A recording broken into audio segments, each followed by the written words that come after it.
All right, good evening, everyone, and welcome to the September 14th, 2023 HPC Commission meeting. This is a regularly scheduled meeting, and we do have a quorum. So we're a little bit light, but we do have a quorum. So this is a regular meeting of the Montclair Historic Preservation Commission. Notice is given in accordance with the Open Public Meetings Act by posting a copy of the notice on the first floor of the municipal building and by sending a copy to the Montclair Times, the Star Ledger, and the Herald News.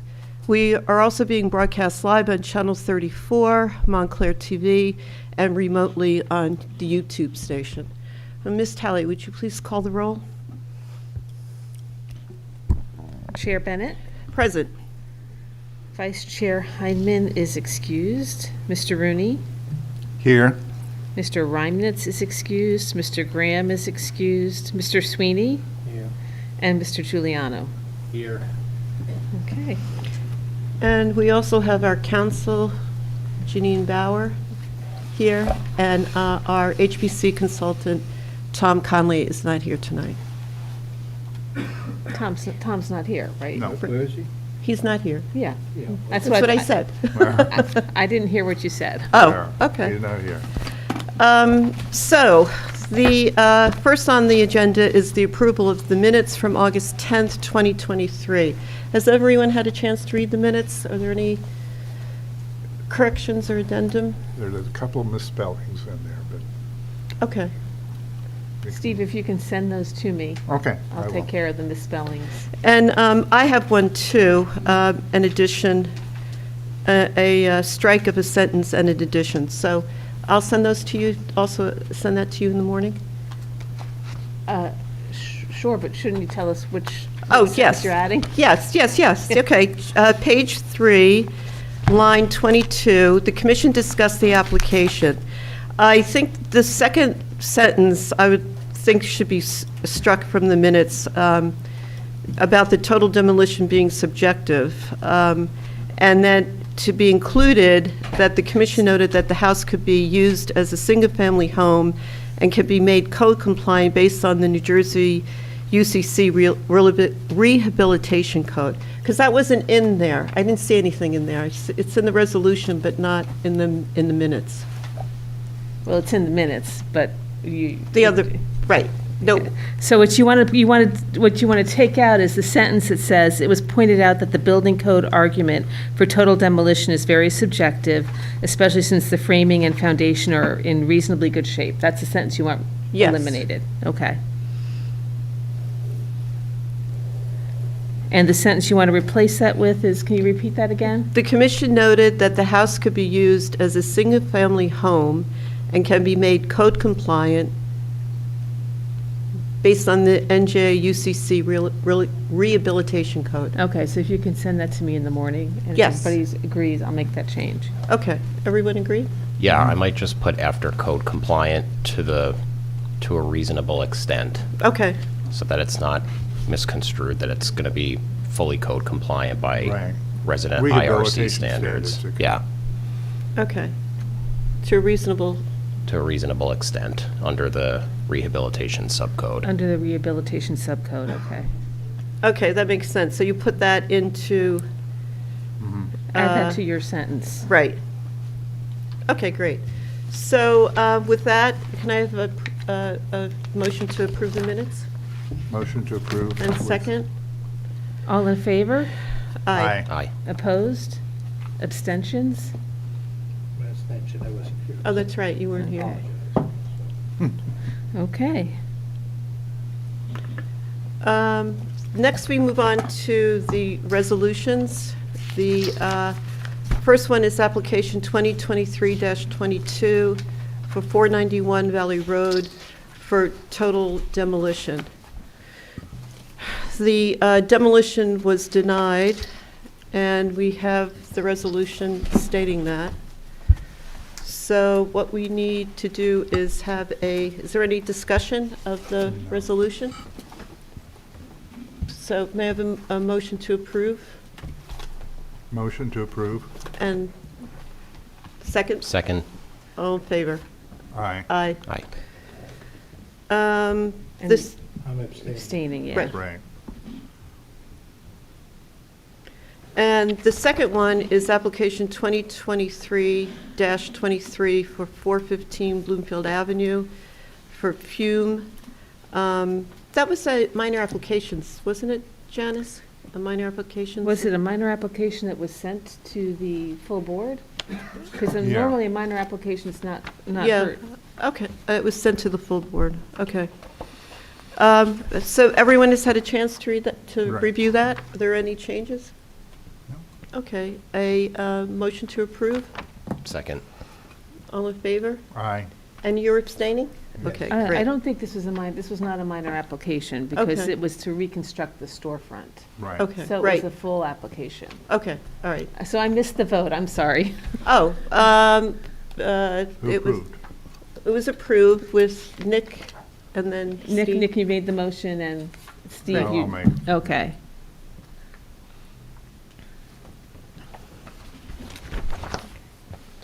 Okay, thank you.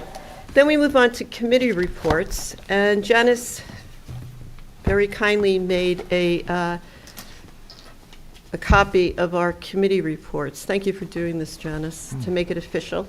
Oh, the committee assignments. The committee, yes, Oh, I was a committee little assignments. confused, Sorry, yes. sorry, committee assignments. Geez. So we have committee assignments for 2023. We have design review, education and outreach committee, landmark nominations, minor applications committee, and revisions committee. So would anyone like a copy of this? It might be helpful. I noticed that Mr. Giuliano's not on I any would of the love one. committees. Um, Perhaps you might want to put him on one of the committees? Yes. There's an opportunity for involvement. Yeah. There is, all right. There's So many why don't you look at them, opportunities. and then maybe next month you can let us know what you'd be interested in. Sounds Yeah, Okay. any with my name on them? You try and keep no more than 3 people. Right. Right. And that should include you, Kathleen, because if there's 4 people, that's too many. That's a meeting. So it can only be 3 at Right. any of these meetings. Right, so but we do have room on landmark nominations Minor application. and minor applications. Right. Okay, so think about that, Nick, for next Sounds time. good. All right. And then, moving on, does education and outreach, we do have our date set for the Research in Your Home at the Public Library, which will be on October 14th and October 21st. It's a really good opportunity for people to research what their home, the deed search, the age of the home. It gives you a lot of information. It's about a 3-hour workshop. So I'm going to pass this along to Janice, the information from the library local historian. And I don't know, can we put this on the website? We used to be able to put it on the website, the township website, but I don't know. Who's sponsoring this? Is it the public library? It's a collaborative effort. We've done it in the past. It's the library, the HPC, and the Montclair History Center. Absolutely, we can get it on the website. I'll try my best, because we no longer have our communications director, but I'll see what I can do. Okay. But I'm sure, even if we'll get a lot of people signing up, because it's been sold out for the past, we did it before COVID, and I think we had 3 or 4. Steve was involved in Yeah. that. And they were really very interesting. So anyone that's interested in finding out more about their home, please contact the library or look on our website. But you're saying it's sold out? No, No, it it had been in the had been. past. Okay, It's been okay. sold out. To register quickly, that's my Okay, point. Okay. The Design Review Committee, Janice, I realized there's design review is going to be looking at the firehouse, the mock-up down at the firehouse. Have you scheduled a meeting for that It yet? was already, I think, I told you the meeting already took place. Oh, I thought that's why we were looking at the committee. So they've already gone and looked at, Tom sent me the date, I think it was Friday, and I sent it out and said, I didn't know who was supposed to attend that meeting, okay. so, Well, did anyone attend it? Mm-mm, No. no. know anything about it. Oh, all right. Well, maybe we can see if we can reschedule it. Okay. Minor applications, we had 2 minor applications. One on 8/17, which was 2023-24 for Pete's Kitchen at 2830 Bloomfield Avenue. It was a signage application. It was approved with conditions.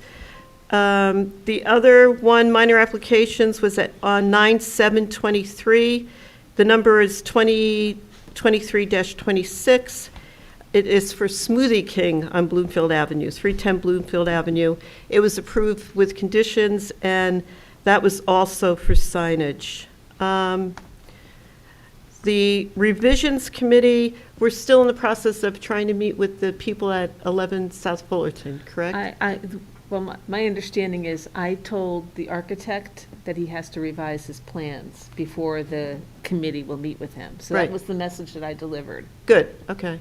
And when you hear back, then we'll meet with them. Have you, again, I don't really know about the timing for this, Uh-huh. because at some point, that we should probably create a timeline or a time frame, a time clock, and if they don't do it by a certain date, you issue a violation. So I don't know how long this has been going on, but we do have that ability. Okay, I'll get on that tomorrow. So just Right. think about it. So, because what I can do is let the owner and his architect know that he has to get back to you by a date certain. And Right. if he doesn't get back to you by a date certain, then the time clock will start. Well, I think that part of the problem was not being able to pull the building permits, too. So I've asked in the building department to get them, to see what was actually done. I mean, I think the problem we're having is compliance with what the HPC approves and what's actually being built. So, Oh, so you Be- want to see the plans that were submitted? right. Okay. Well, I put in an Oprah request, so hopefully, Well, did you reach out to my department to try and get I them? reached out because I got something back from Oprah, yes, because Because you shouldn't have to get an it was in Oprah- June, actually it was in June, and I talked to Rich, and then he said to call building, which I did, and I got no response from building. Okay, So I was here today trying to get it again, okay, all right. so. I'll look into that. okay. Because if we're trying to pull the building permits, it shouldn't have to go through Oprah to get the building permits to compare them to. It had something to do with the computer glitches, I don't know what. Well, I do know, I still don't have access to my network, so I don't. Okay. Great. Okay. Well, hopefully that'll be resolved. And then landmark nominations, our current landmark nomination is for Label Street, but we'll discuss that when we get to that point in the agenda. You might want to make an announcement in case anybody's here for that. Oh, okay. Well, then I'm going to ask our council to let us know about what is Label Street, going on at Label Street, please. Sure. Well, Janine, Miss Bauer here. if you want to jump ahead to item 7 on the agenda, which is the Get his labels. microphone. If you want to jump ahead to number 7 on the agenda, which is the Label Street local landmark nomination report, that is being carried with no further notice to the HPC meeting of December 14th. So it will not be heard in tonight or October or November. It'll be heard on December 14th at 7:30 PM. And which is our regular scheduled meeting. It won't be a special meeting. Okay, thank you. And so having concluded with committee reports, does anybody else have any information on committees? Okay. Then we'll open the floor for public comment. And public comment is just general comments, not associated with what's coming up under new business. Does anyone wish to address the commission? If you do, you come up to the podium, state your name, and, no? Okay, thank you. So public comment part is closed. Old business, Ms. Bauer just told us what's happening with the Label Street local landmark nomination. New business. Okay, new business is a planning board referral for application 2833, 509 Park Street, owned by the 509 Park Street LLC. This is block 2710, lot 29. It is a major subdivision to create 3 lots. So just a little bit of history. This had come before the HPC, I forgot when, but May, thank you. for demolition for the historic garage that was on the property to the north of the main house, and that was denied. In the interim, our consultant, who's not here tonight, went to look at the rest of the property and determined that the walled garden, brick walled garden to the south of the property was also historic. So that would, according to the new plans, is not being taken down. So I just want to mention that the two historic designations that are on the property, one being the garage, is not being taken down, and the owner did not come before us for a demolition permit for the walled garden, but the new plans include the walled garden in the plans within the subdivision. So, good evening. If you could just tell us your name and your relationship, and our attorney will swear you in. Of course. Good evening, Madam Chair, members of the Commission. My name is Michael Piramali. The law firm is Gascion Pamaco. We have a new address. It's 1 Boland, B-O-L-A-N-D Drive, Suite 102. That's in West Orange, New Jersey. I'm here tonight on behalf of our applicant, 509 Park Street LLC, in connection with the proposed subdivision of an existing lot into 3 lots, and for the construction of a new single-family dwelling on 2 of the newly created lots. Should the development be approved, the existing single-family dwelling would remain, and 2 new single-family dwellings would be constructed both to the right and to the left of the existing dwelling on Park Street. As Madam Chair just stated, this applicant was previously before the Historic Commission at its May 11th, 2023 meeting. At that time, we were requesting permission to demolish an existing detached garage at the property and also seeking a favorable recommendation of the subdivision to the Planning Board. At the May 11th meeting, the Commission denied the demolition permit application for the detached garage and also requested clarification as to the historic structures which existed at the site, which may be impacted by the subdivision and the development proposed. In the intervening time since the May 11th meeting, we received documentation from the Historic Commission's consulting architect, Mr. Thomas Connolly, identifying the historic structures on the property. And at that time, our architect and engineer, Michael Pietry, went to work to revise his plans to try to avoid disturbing the historic structures which were identified. I'm pleased to report to the Commission tonight that after much hard work and effort, the revised plans which were prepared by Mr. Pietry and are before you tonight represent the best possible option to avoid disturbing historic structures on the site. With that in mind, I intend to present a single witness tonight, Michael Pietry of Pietry Engineering, who's serving as engineer and architect for this project and who has prepared the proposed subdivision plan, engineering plans, and architectural plans in support of the application. I also have my client, Nathan Rosen, who's the principal of the applicant entity, 509 Park Street LLC, present as well, if we have any questions of him. So with your permission, Madam Chair, I'd like to call Mr. Michael Pietry to testify before the Commission and present the subdivision plans proposed. Okay, could you please repeat your name again? I didn't My catch. name is Michael Piramali. P as in Peter, I-R-O, M as in Mary, A-L-L-I. Firm again is Gascion Pamaco. Okay, thank you. And before we begin, we need to be sworn in? You need to be sworn in. Certainly. Okay. Good evening, Mr. Pietry. Do you swear or affirm that the testimony you'll provide in the application tonight to the Commission will be the truth, the whole truth, and nothing but the truth? I do. Go ahead. Would we need to qualify Mr. Pietry? He was not the witness at the last meeting. It's up to you. Um, Your I think- license and experience, correct? Yes, and you've created the plans, correct? Yes. J. Michael Pietry, P-E-T-R-Y. The firm is Pietry Engineering, LLC, in Fairfield, New Jersey. I am licensed in the state of New Jersey as a professional engineer and have been since 1992. I am registered in the state of New Jersey as an architect and have been since 1995. I'm also a licensed professional planner. I have had the opportunity to appear before this commission in the past on an application on Glenbridge Avenue, and I've testified before your planning and zoning boards on numerous occasions. Thank you. Thank you. Please proceed. Madam Chair, I would move that Mr. Pietry be accepted as an expert in the field of architecture and engineering. Yes. Thank you very much.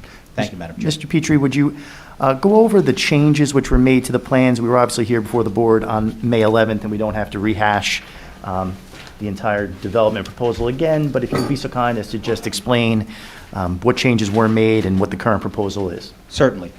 Subsequent to the May 11th meeting, which I was unable to attend due to the birth of my granddaughter, who was a micro-preemie at 1 pound, 4 ounces. Oh, boy. And came home last week at 7 pounds, 7 ounces. Oh, Nice. congratulations. Thank you. NICU does wonderful work at St. Joe's.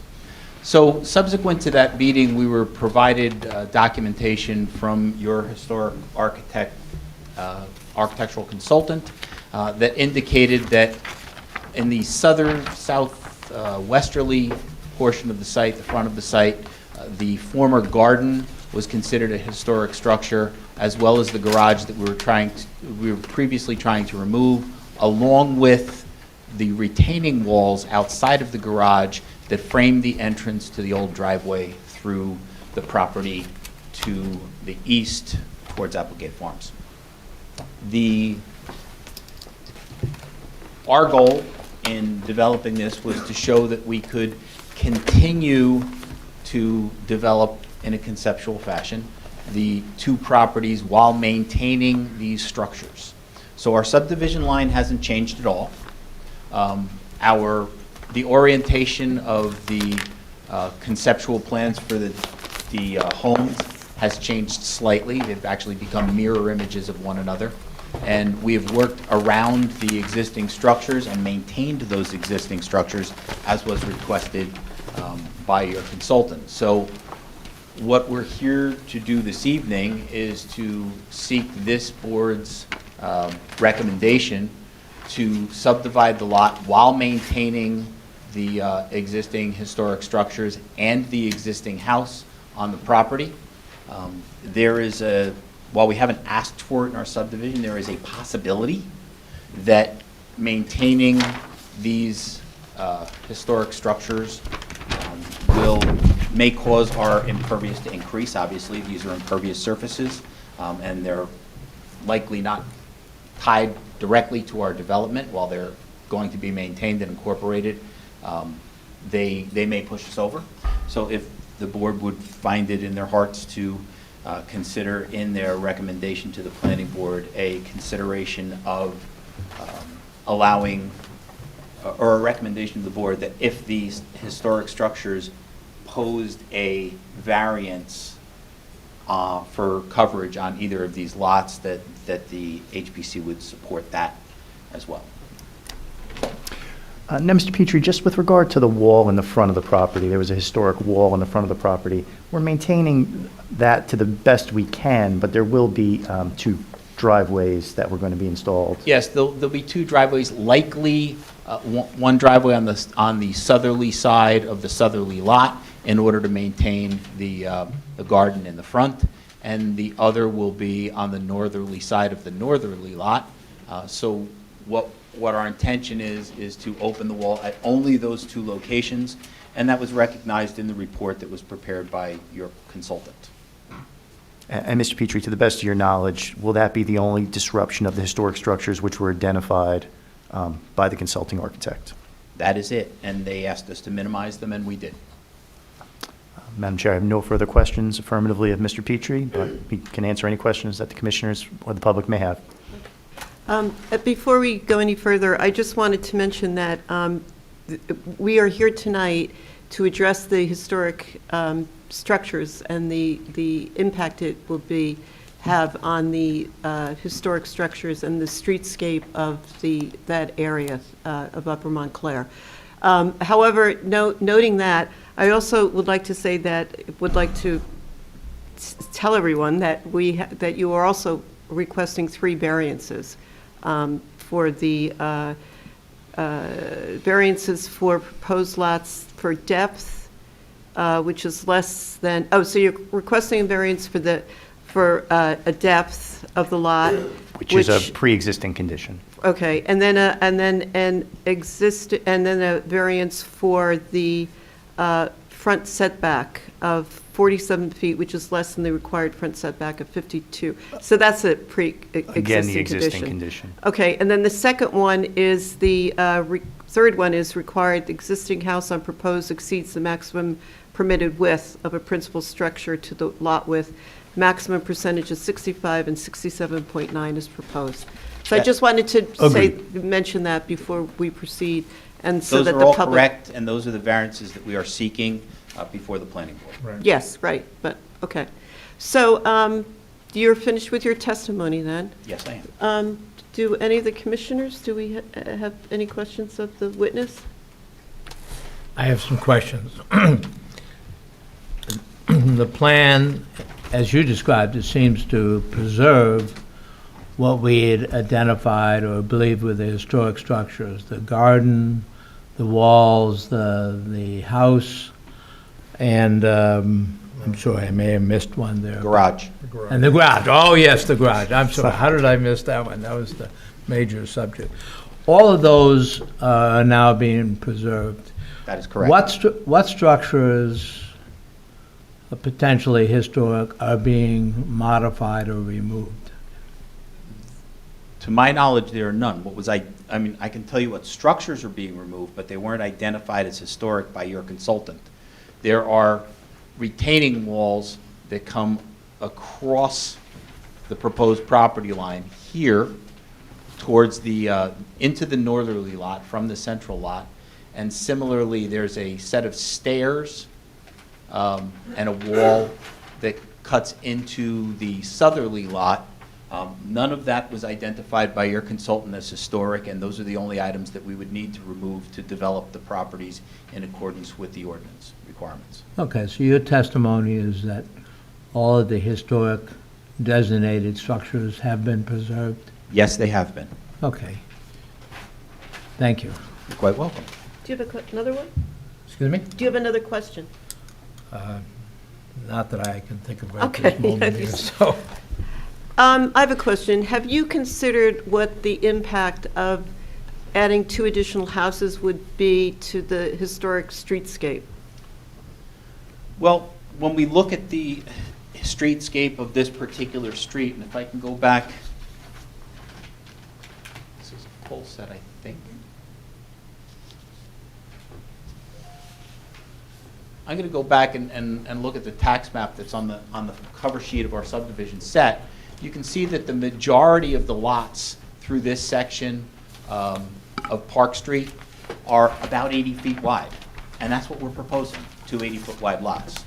If the historic home didn't exist on this property, it's easily subdivided into 4 lots, conforming.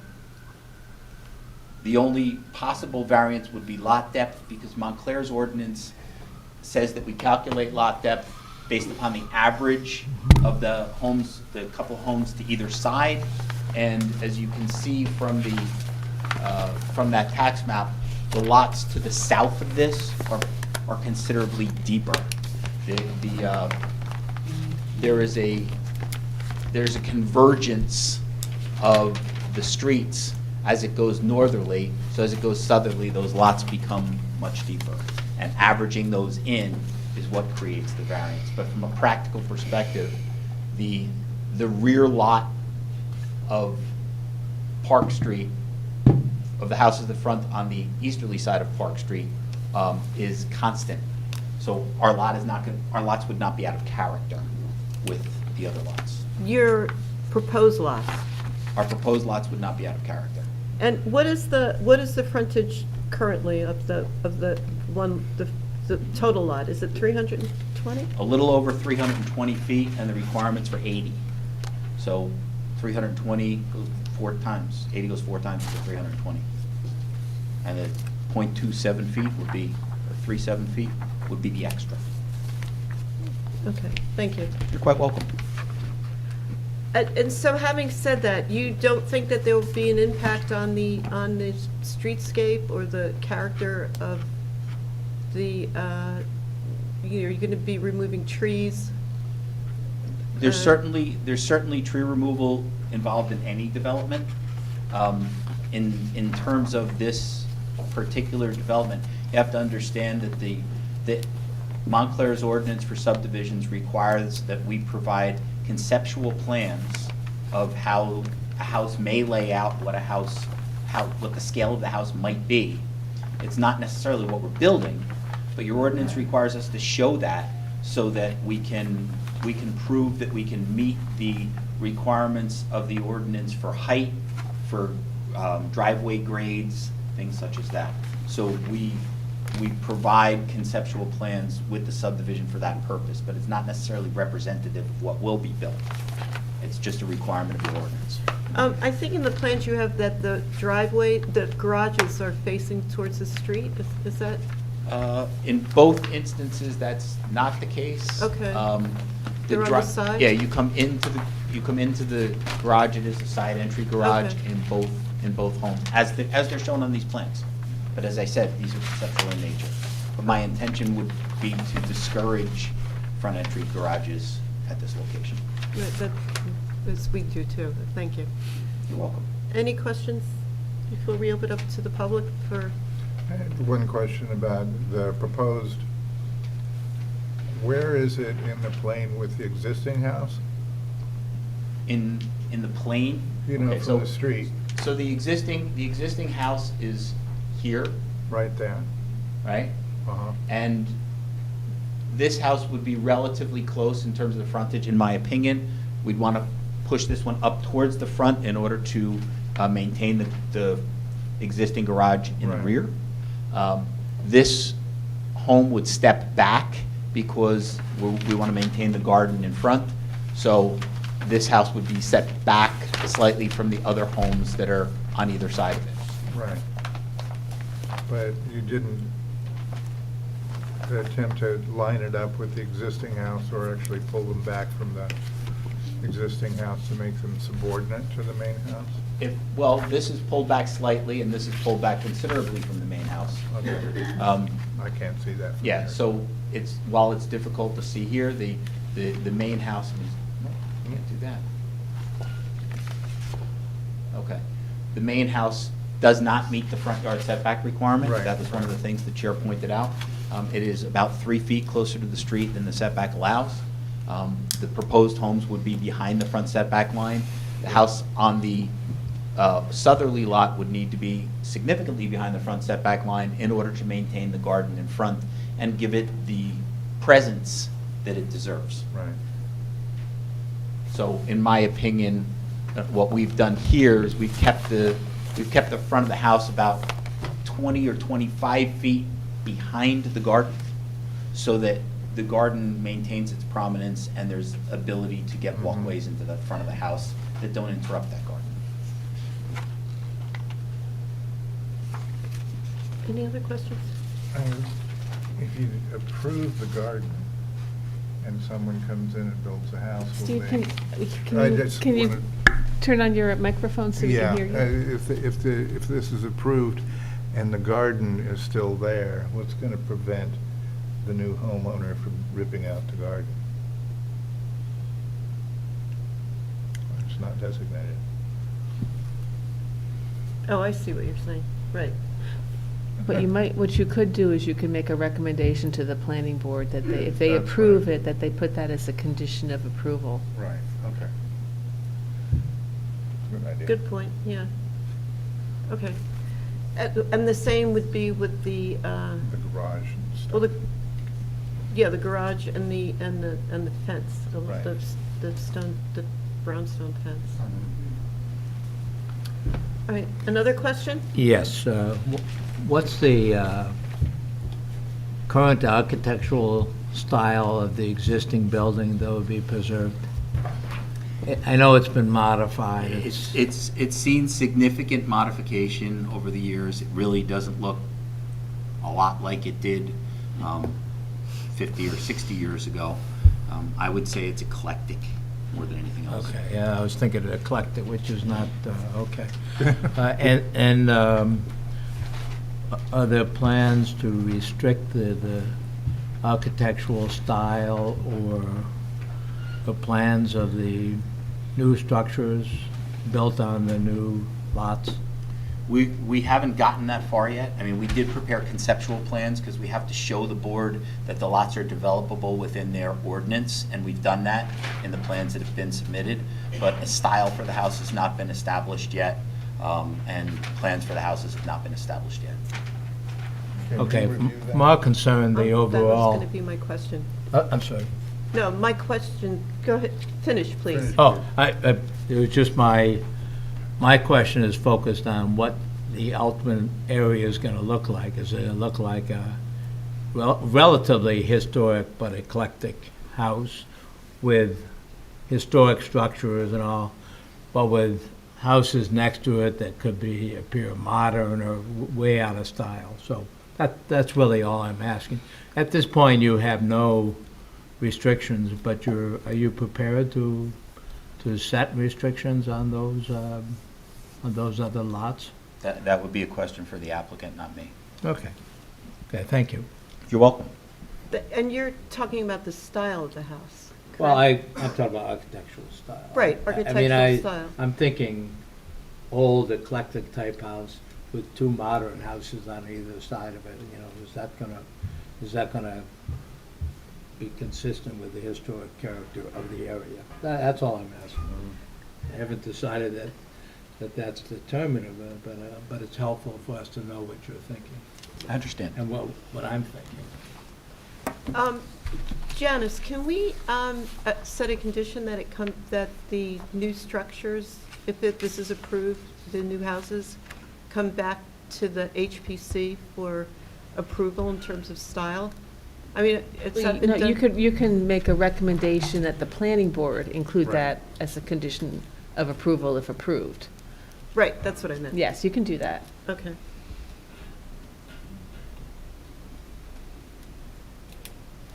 Okay, thank you. Any other questions?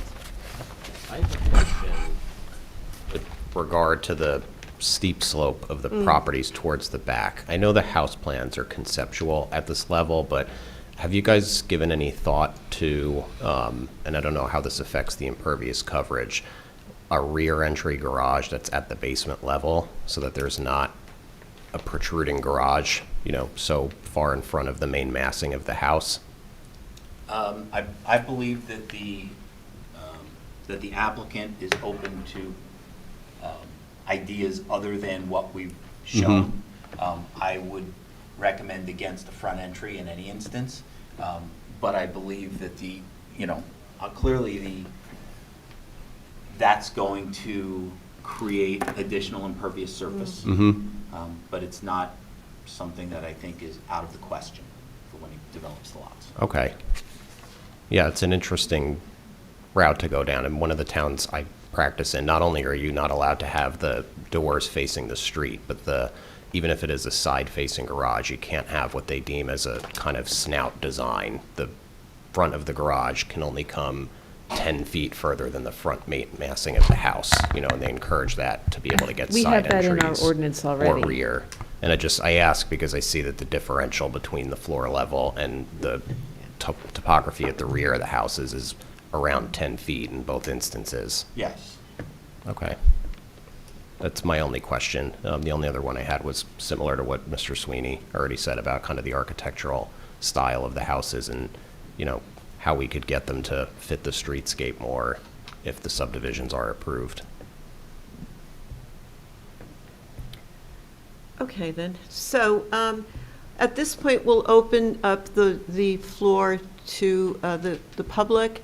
If there's anybody that has questions of the applicant's witness, you could come forward and identify yourself and ask the questions. Great. You'll sit there and you can come up to the podium.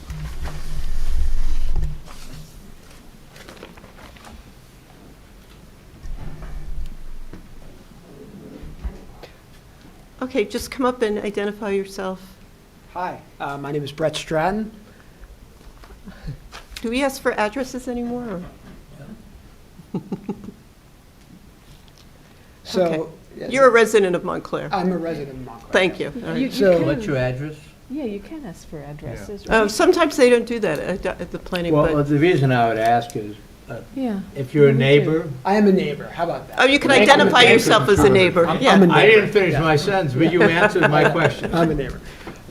So I guess can we also make comments here? Is that Yes. appropriate? Yeah, why don't we do questions and comments at the same time, I think? Right. Because then we'll listen to it before we open up our discussion. Okay, yeah. Okay.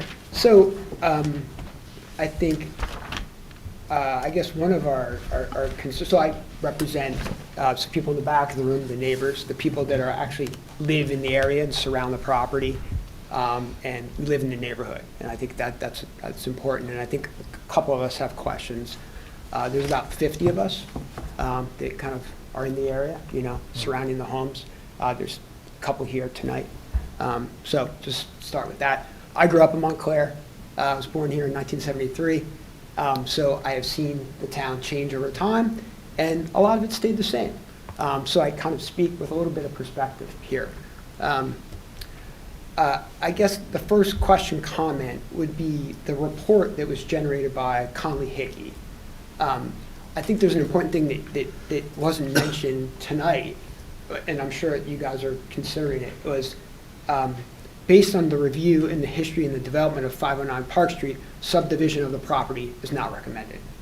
I think that's just important for the record, that we have that there. I think that's important to mention. That property comes with a lot of history that the report mentions. It was part of Applegate Farm. And also, just an aside, as famous people lived in that property. Paul Volcker, who is the Federal Reserve Bank Chair of New York from 1975 to 1979, lived there. He's a prominent man in Montclair and really supported the community and the country as a whole. So I just think it's important that that property has very significant, historical history in Montclair. Another comment just to make is, the multiple variances that are required. Right? I think that's just something that from a historical perspective, it's not like, if there was if the lot was undeveloped, that would be a different story, but the lot was developed a long time ago, and it requires multiple variances to create the subdivision. We talked a little bit about, I heard testimony about the preservation of the neighborhood and the character. And it was interesting that you guys were making comments on a place where you don't live. We live here. And I think it will have a tremendous impact. The development of the subdivision, if it were to go forward, would have a significant impact. I drive down Park Street every day. That's where we live. That's where everybody here lives in the room. And I think it would affect the neighborhood character. It's like that part of Park Street is nice because the lot sizes are bigger, right? They're bigger in their space. And I think that's something that this town in general has been missing over the years. It's gradually going away, and I think that will forever alter the neighborhood. I think we talked a little bit about, I was touched on the trees, and I think one of the things, and I know it may not fall under the total purview of the Historic Preservation Commission, but the tree canopy and what that larger lot has for the tree canopy, and what it would mean if those trees were removed. You're talking about the removal of hundreds of trees, or 80 to 90 trees or something like that. And that would definitely impact the streetscape. I think that was really more my comments more than anything else. The only other thing that I would like to mention, I think some other people have a couple questions too, was it's kind of at odds with the town's master plan too, is that the subdivision, in our opinion, of course. They mention, the master plan mentions it encourages the public realm and private development that maintains the scale and character of the diverse and historic neighborhoods in the township. And I think that's an important thing to consider when you guys are writing your recommendation. But that said, I just wanted to let it be known that the people that live in the neighborhood, the surrounding houses, are against the subdivision from a historical perspective, because we like to keep the neighborhood, as is. Thank you. Thank you. Can we ask questions of people who speak? I don't know. Sure. I think things are going to go a little more efficiently if we stick to questions of the expert now. Okay, and then- save comments for the public hearing. Okay, all So right. these should be questions for Mr. Pietry. Okay. Good evening, I'm Mark DiBenedetto. I live in the neighborhood, about 7 houses away. I've been a resident of Montclair for 29 years. A lot of my points will echo what Mr. Stratton spoke about. Excuse me, sir, do you have questions for Mr. Petrie? I didn't hear the last speaker ask a question of Mr. Petrie. I Did you? know, that was out of order. Okay, so I'll ask Mr. Petrie, can you again tell me where your license is and how much work you've done here in the township of Montclair? I'm licensed as a professional engineer, I'm licensed as an architect, and I'm licensed as a professional planner, And where is your architectural degree from? NJIT. And have you worked on projects here within the township of Montclair previously? I've probably done more than 100 projects in Montclair. Can you name a couple that are north of Bellevue Avenue? That'll be more consistent with the neighborhood that we're concerned about? Or were they multi-commercial installations in the denser part of our town? No, we were responsible for the engineering design for 119 Upper Mountain Avenue. We were. It's 07042. Continue. We're talking about 07043, which is north of Watchung Plaza, north of Watchung Avenue, and it retains a distinctive residential feeling that's both historic in character as well as being diverse in architectural styles. Did you want to name another project? Anything in 07043? I'm not going to go there. Okay, so my comments are that Mr. Stratton mentioned that approximately 50 people around our area have signed 2 petitions. I have one of the petitions here with me, and another one was brought to the meeting on May 11th. So while there's a handful of us, or a couple of handfuls of us here today, we represent about 50 people that live and understand the character of the neighborhood on a daily basis, raise our families there, and there is definitely a significant impact that would be caused. So just 5 more bullet points. We speak about the... Before you, do you have any more questions? Question, because this is a questioning period, and then we'll go into discussion, so. I have a question about variances Oh. and impervious coverage. So you mentioned that 2 things. In one of the variances, that the main structure would be wide enough or wider than the normal allowance. Do you remember those percentages? Does the structure have to be 65% of the width of the lot, and this particular one would be 67%? Actually, it's 65%, and the existing building would be 67.9%. I find that a little bit hard to understand, considering that you're taking a 320-foot lot, and you're taking 80 feet approximately off of each side, so it leaves you with 160. And what's the length of the existing structure? Well, the length of the existing structure is measured parallel to the street, so if I were to answer that question, not going to answer on here. Maybe I will. See if it's coming back. Okay, I lost it. Oh, come. The way Montclair's ordinance requires us to measure the width of a structure is parallel to the street line, and this structure has an attached garage that is skewed to the street line. And so we actually get the diagonal of that garage, and that's what causes the nonconformity. The garage was something that was added. If we chose to remove a portion of that garage, then it would be fully conforming, and that garage was not original to the house. I can't open it again. That's okay. That's close enough. Have you, in fact, or has anybody on your team or the developer's team taken a serious look or a tree count of the number of trees and the diameter of the trees and the age of the trees that you are talking about disturbing? You cavalierly mentioned that any new development requires some removal of trees. This is the rare, densely wooded opportunities that we have north of Bellevue. Have you done an account on that? Do you understand what you're talking about? Here? Yes. We do. Exhibit A, save the trees? Okay. Are you It going would be 01. to leave? Have you counted the trees? Do you know what we're Wait. I know exactly what you're talking Hold about, on. sir. Mr. Di Benedetto. And would you describe what we're looking at there, Yeah. Mr. Benedetto, for the record? So what we're looking at is the southern portion of the property, which has the historic garden on it.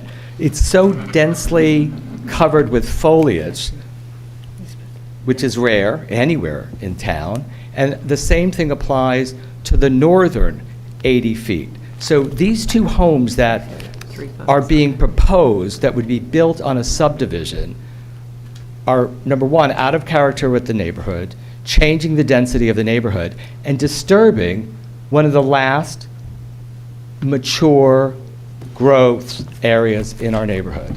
And I think that that's a really serious consideration that the council needs to take into account. So are you asking if there's been a study done? I'm asking if- count and the type of trees? The type of trees, how many would actually be removed. And one thing I do want to call exception to, Mr. Pietry has mentioned that he has demonstrated a suggestion of what these houses would look like. I've lived in this town for 29 years, and I've seen suggestions made at meetings like this, and then if a subdivision were to take place, what is going to be built there is really a wild card. And there's another member of our team that wanted to ask, don't you think that if these lots were subdivided, that somebody would have a challenge in selling a house that has an historic garage on it that can't be taken down, or a garden that can't be disturbed? And there was a little bit of a discomfort level here when you said you can't actually put a covenant on those properties, you can make a suggestion. So the next developer could very well obliterate any good, hard work that the HPC and the members of the neighborhood are trying to accomplish now. That's all I have to say. Thank you. Excuse me, I have a question of the witness, if you... Oh, sure. Yes, I know Mr. it's- Sweeney. You're supposed to be asking questions at this phase, but you did make some comments, and I wanted to make sure that at least we understood. You said it would be a really significant change to subdivide. Is it because of the loss of the trees, or is it because of the act of simply subdividing the property? It's a very good question. It's a combination of the loss of the trees and the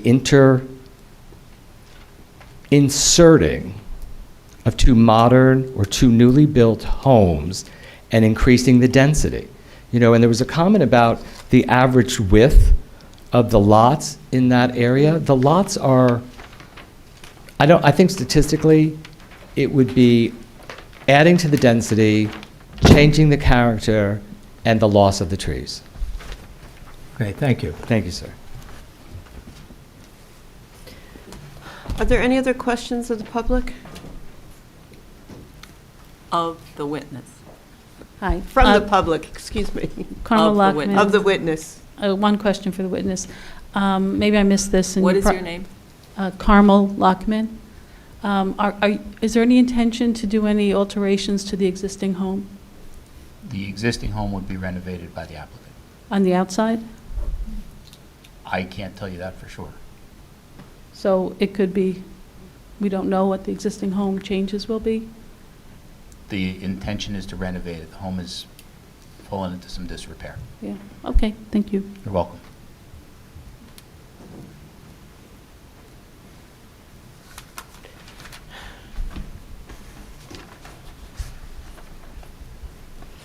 Okay, hi. Questions of the witness, state your name. Hi again. I'm Eileen Kelly McGeever. I live at 499 Park Street.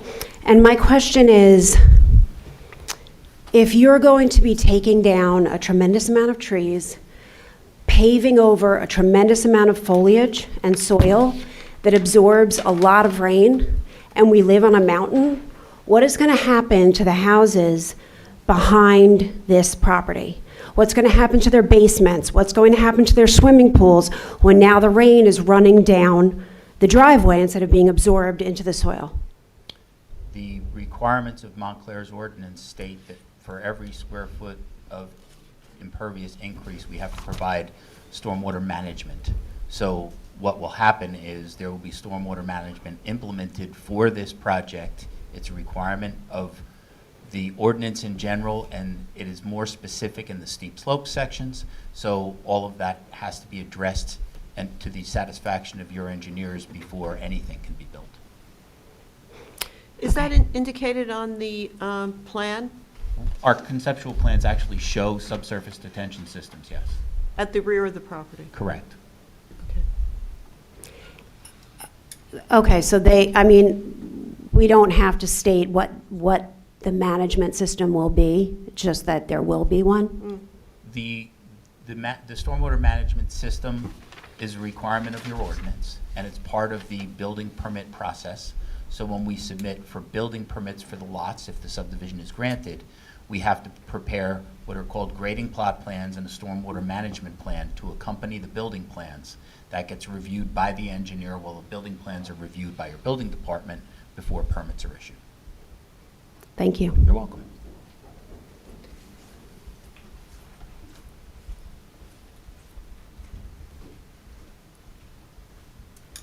Good evening, Johanna Coxeter, Montclair resident. Correct me if I'm wrong, but I think that for every tree we take down, we have to plant another tree to replace it in the township? There is a tree removal ordinance, and it is based upon the size of the tree, yes. So if you're putting up buildings and taking down a lot of trees, do you have enough room to plant new trees on the lot to fulfill that? The answer is we can plant new trees on the lot. I believe there's also a fund in the town that we can pay into in lieu of replanting on the lot. But, yes.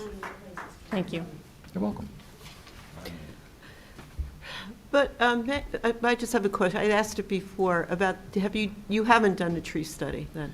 Actually, our boundary and topographic survey that's included in the set has every tree over 6 inches in diameter that's on the property, including the size, but not the species, because surveyors don't know species. I was wondering, because I know that the people that lived there were, originally were, who created the garden. I wondered if there might be some specimen trees on the property that you identified.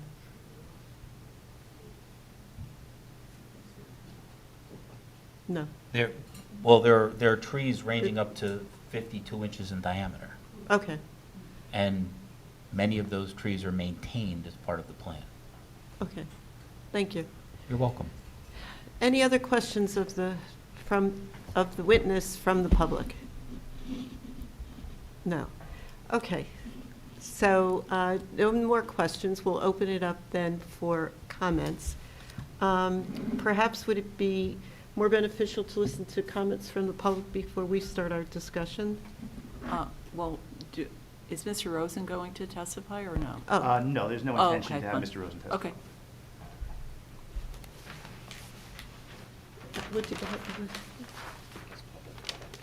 Okay, so then we'll open it up for public comment. And Mr. Di Benedetto, do you want to come forward again? I have one question.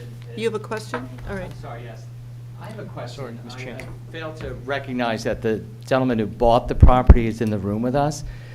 Is it polite to ask through his counsel, did this gentleman buy this historic structure and this piece of property with the intention of subdividing, or were there some economic hardships about developing the house to his financial model that caused this to happen? This property was purchased for subdivision. That's really despicable, to be honest with you. To buy a house, I'm sorry, that's a comment, I apologize. But Your chance for comments. this is Actually, this is comment. Feel If free. Mr. Di Benedetto We is appreciate comments. it. Okay, so to continue that thought, that's despicable. This is an historic area, and does this developer have a vested interest? I don't know if vested is the right way. Does he have a conscience? Does he have a sense of what our town is about? And it seems like a commercial plunder, a pirating of resources that is very much out of character with the way that we try to conduct ourselves in this town. And it's disheartening, and I'll go back to despicable. Can I modify that? That's one thing now. I don't get it.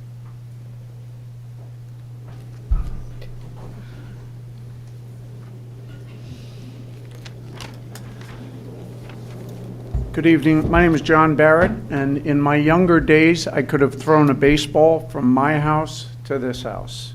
I will give you respect. You two are true professionals. You're doing your job. You have a good job. I would rather direct my comments to them. Am I allowed? To whom? To who?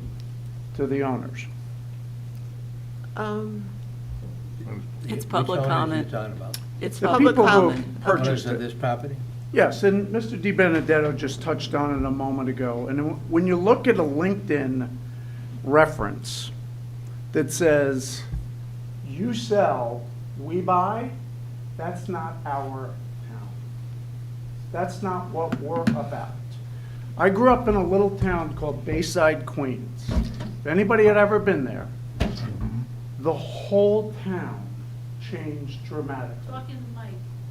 The whole town of Bayside, Queens changed dramatically because a little bit of code allowed one home to be subdivided into 2 or 3. If this goes to 3, the houses on each side, or a few down, they will be 2 like that. Let me teach you something about averages, and you guys are good, I must applaud. If the temperature in Montclair is 35 degrees, and the next day it's 85 degrees, right? The average temperature is 60 degrees. Was it 60 degrees in Montclair? No, it was 35 and it was 80, okay? When you look at averages, drive down Park Street. My house, their house, his house, his house, her house, his house, her house, everybody's house is not conforming. The reason we live in Montclair is because it's unique. It's special. Let's keep it that way. This is all business. I guarantee dollars to donuts. You don't live in Montclair. I guarantee it. My point is, if you open the crack, you will see what will happen to this town. We will all be gone. We will be at the far end of Park Street, called the cemetery, if you know what I mean. But 50 years from now, this town will lose that last jewel. In 1969, I came here for a parade. September 6th, happened to be my 7th birthday, Buzz Aldrin Day. There's a sign right in there. Don't let this town change because of true professionals, and they're good. They're true professionals. They're not our neighbors. They're business people. You sell, we buy, that, exactly, Mr. Di Benedetto touched on it. That's not who we are. That's not who we are. I don't want my house, which is on the corner of Park and Sunset. If this happens, my beautiful old white house built in 1909, I could ask you 3 years from now, 5 years from now, subdivide it to 3 lots. You know what that means? Money. I'm not going to do it to my next door neighbor or my other neighbor on the other corner, because we're in this together. You open the door, realtors and real estate professionals, and these guys are good. You can squeeze anything into a box if you want to. Don't allow them to change. If you looked out my window during COVID and you saw all those families on Park Street walking with their children and their grandchildren, you'd know how special it is. I don't think anybody on this committee lives there because you don't look like you've been there. You want to play soccer on my front lawn, there's a goal, go right at it. You can do it all day long at that end of Park Street. You don't want to change the character of that area of our town. I will tell you that. 50 years from now, we will all regret opening the door. Don't do it. The house is special. The lot is special. The gardens are special. The trees are special. These guys are really good. It's not his fault. He's a capitalist. I'm the last remaining capitalist in Montclair. These guys came tonight. Good for you. You're business people. But don't do it on my block. Don't do it on our block. There's enough projects you can do it. Thank you for considering. Thank you, Mr. Barrett.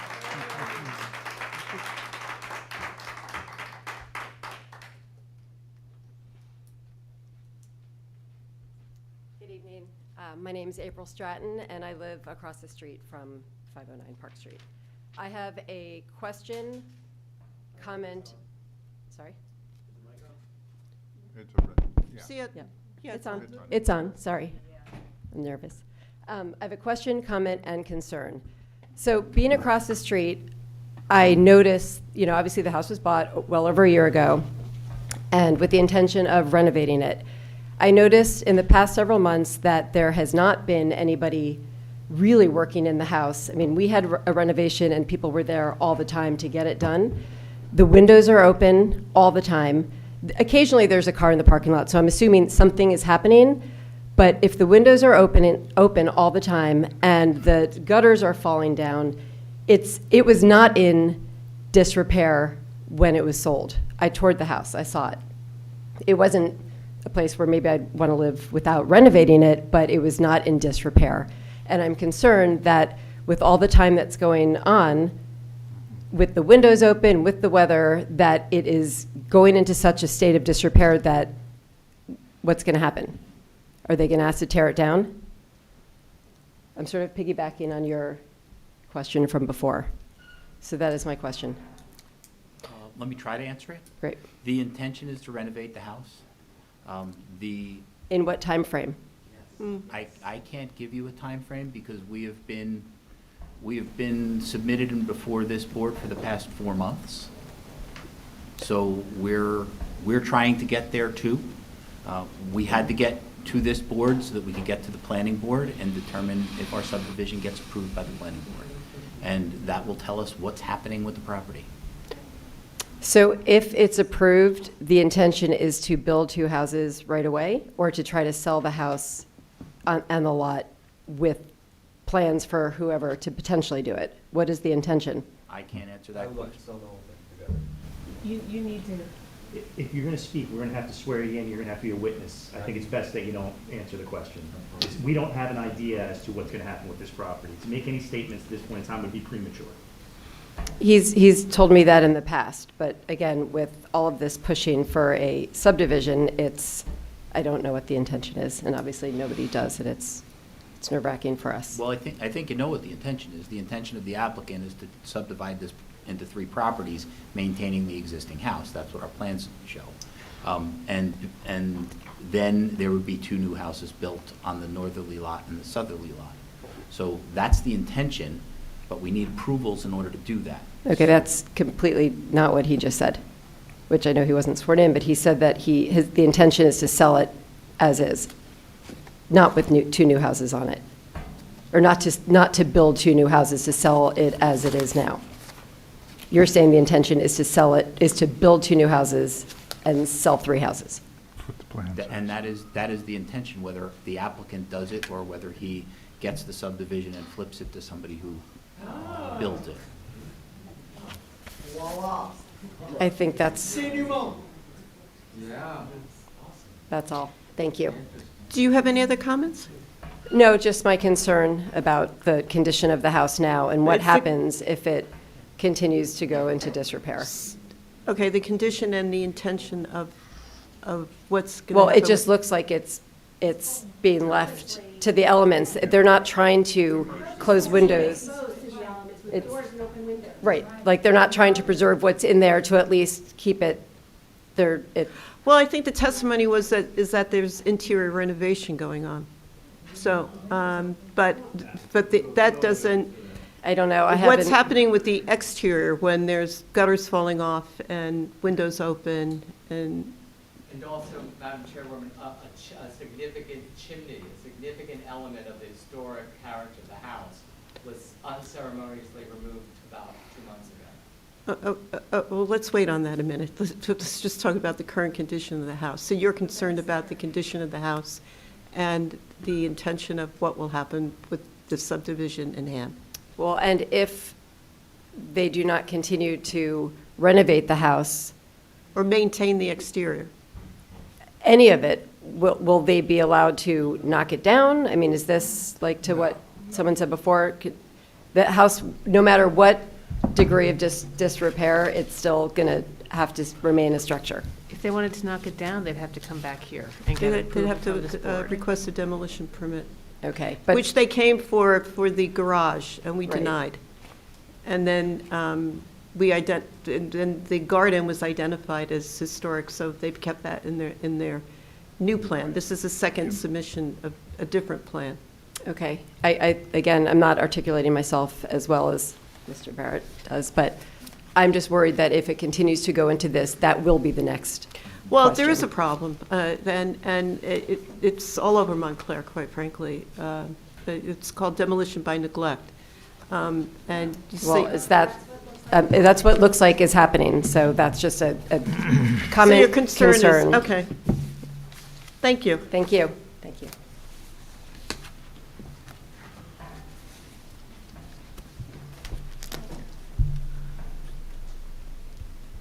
I just kind of have a question of maybe Janice. This is Carmel Lockman again. Hi. Isn't a homeowner required to board up a house if it's vacant? When is a house truly vacant, where it's in violation of our code if it's not, the windows aren't boarded and the doors aren't boarded, just to make it safe? I know squatters go in or animals go in. Is that not a requirement that the house would need to be, No, as long as the house is maintained. Well, It doesn't have to be boarded, it Well, doesn't there- have to be boarded up. Well, clearly the neighbors are saying it's not being maintained Right. and the windows and doors are open. I thought that it was a requirement, because I know I have a house across the street from me that's in similar problem, where there was a fire, and so they have boarded it up, but they haven't worked on it in 3.5 years. Right. So I'm just wondering, it seems like this house doesn't even have the windows boarded up or the doors. So is that an issue for code enforcement, That would be an basically? issue for code enforcement. I understand, I don't know, I think the windows are still there, they're just open. Yeah. So if they shut the windows, then you don't need to board them up. Okay. So Well, how do you avoid demolition by neglect? that's a good question. That's the-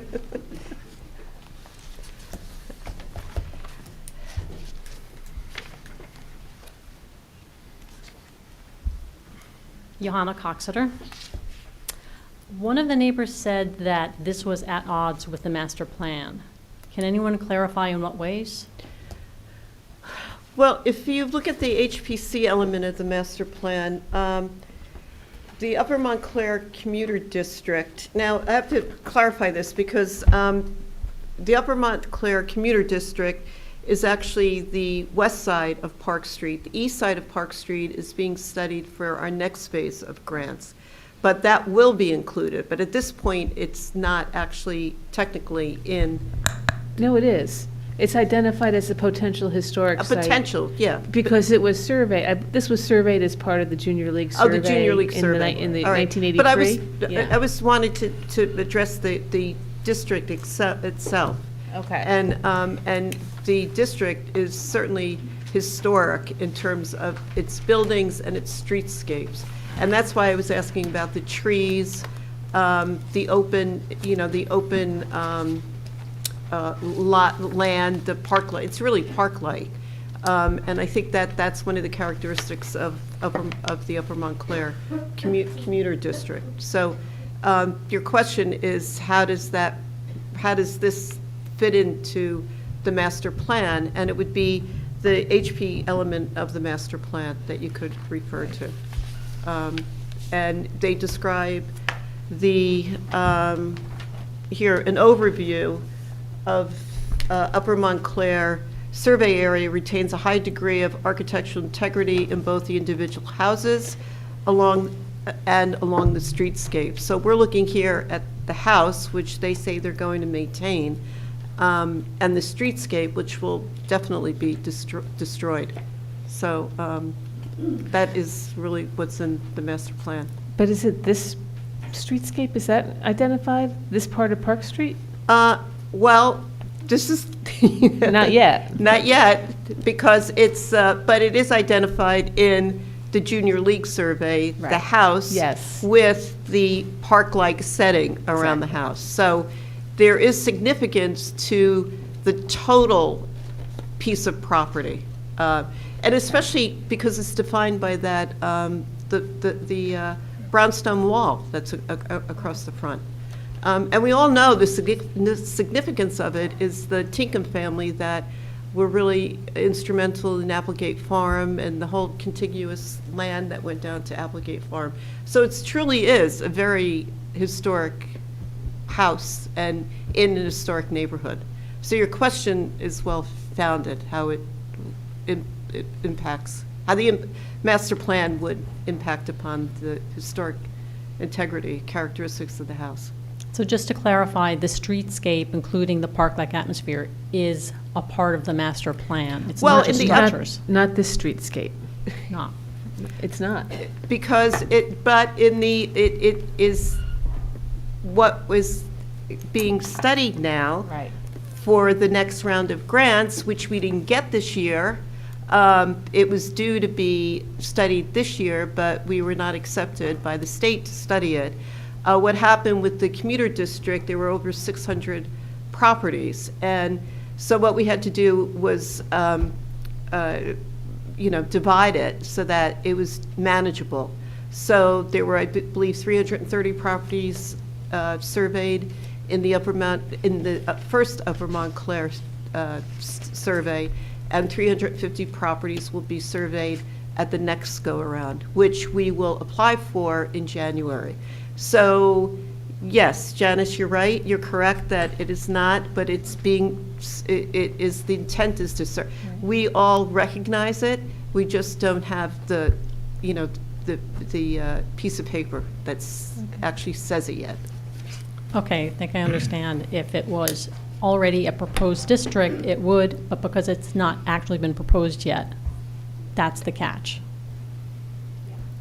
Right. It's the house's proposed historic, but the district, which it's only on the east side of Park Street. It's not on the west side of Park Street. So that is what is going to be studied now. Okay. At their next grant go-around. Next question. Does anyone know anything about a tree replacement fund? How that works? All I know is I'm not sure if it's the clerk's office or the engineering department, they collect the money and send it to our finance department. I'm not sure where the money's actually deposited and how that money's, if it's set aside, but I do know it's collected. So we don't know if it actually puts trees back in the neighborhood or not. No, I mean, I know the township does, we plant trees every year, but I don't know exactly how that works. The relationship between the tree planting and the fund, I don't know what that is. So these trees could be removed and we just a few trees, even though we want a one-on-one replacement. Well, I think to your point is that if you remove the trees from this park-like setting and you plant them on Watchung Avenue, it defeats the purpose because it doesn't become a park-like setting. I think it's a really good point, and I think it would, there would be value in, again, if this gets approved, that they would have to, and I've asked for a tree removal plan in my comments, because the intent is if it's approved, we generally like to have them plant new trees on the subject property.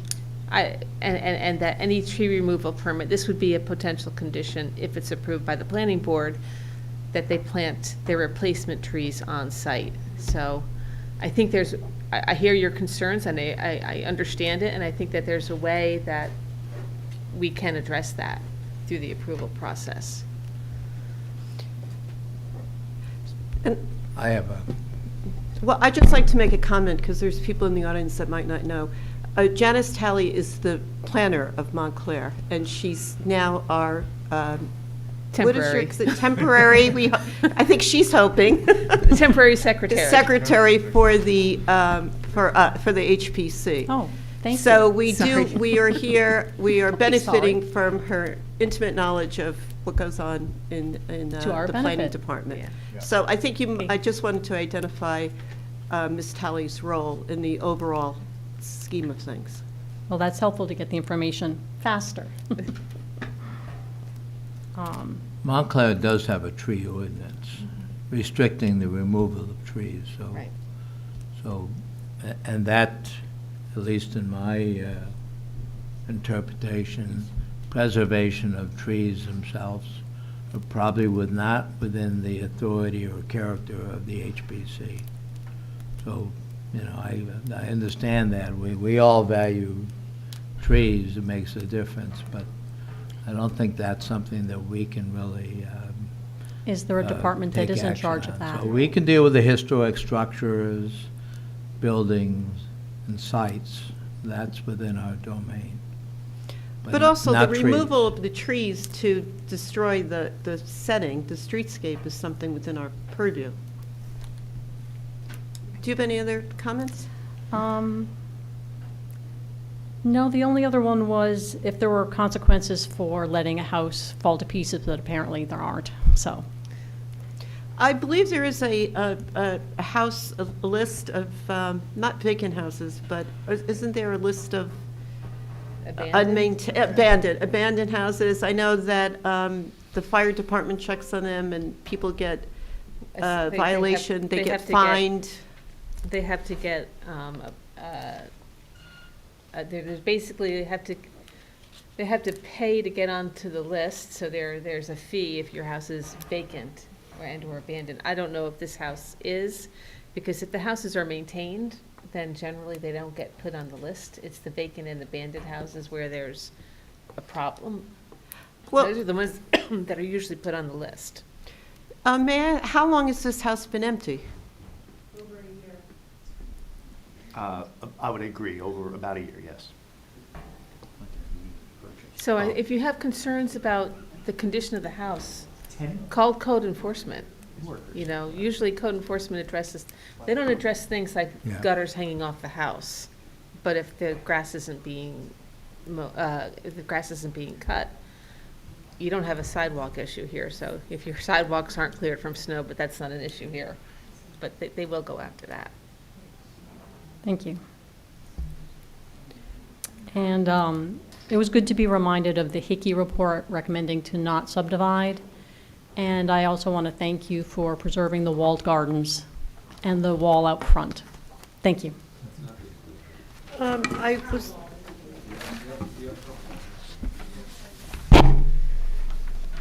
Hi, Jen Sock, live also down the street and neighbors of everyone here. I was very interested in what you're talking about with the wall, that it is historical. Did I hear that correctly? The wall in the front is part of Yes, that? the brownstone wall. Yes. So we have a brownstone wall, and we're now going to add 2 large driveways in each side. Are those single driveways or the double driveways? And how much of the wall is actually still going to be there?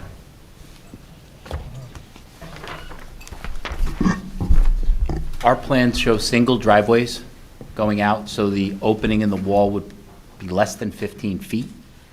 So all of the rest of the wall is going to be there other than 30 feet versus what's there today. And the wall that goes down the side of the property also remains? There's no intention to remove the wall going down the side of the property. Okay, so I'm concerned about how much of the wall that you're going to be removing, because it's going to really change the look and feel of that area, particularly when you're driving down Glenwood and going to Park. It's going to change, massively on that side of it. But I think also having 3 driveways coming out of there is something that we really need to consider. They're small lots. It's a very family-heavy area with a lot of children that are running around, and you've got now 3 new driveways that are coming in. I mean, my daughter got hit by a car, what was it, 2 years ago, Brett? By a car that was coming down Glenwood on her bike. So I'm more concerned now that we have more driveways and more opportunities for the kids to have blind areas. If you're only going to leave a 15-foot area there, how are we going to see the cars coming in and out, right, for the cars? But I'm very concerned about that from a historical perspective and what the look and feel is going to be for that area.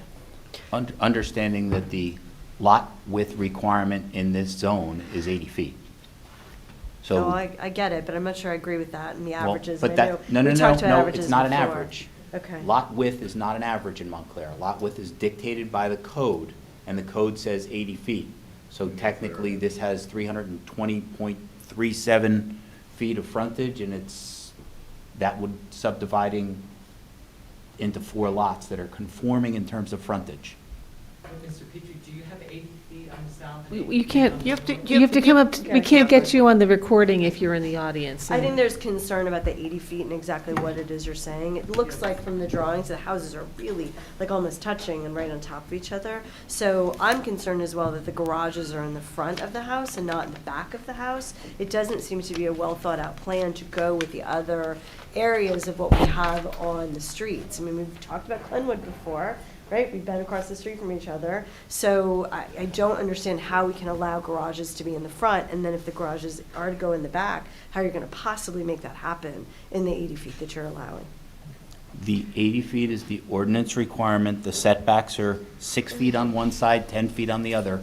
That's what the ordinance requires us to. No, I know, I'm concerned about the garages and the locations of it and how you're gonna get into the garages and that piece of it, but, you know, you're the architect, so I'm sure you'll figure that piece out. You've brought up a point, though. I'd like to ask, the driveways are going to be 15 feet wide I said the opening in the wall would be 15 feet wide. for each one. Correct. So that would be, you would be removing 30 feet of the wall. That is correct.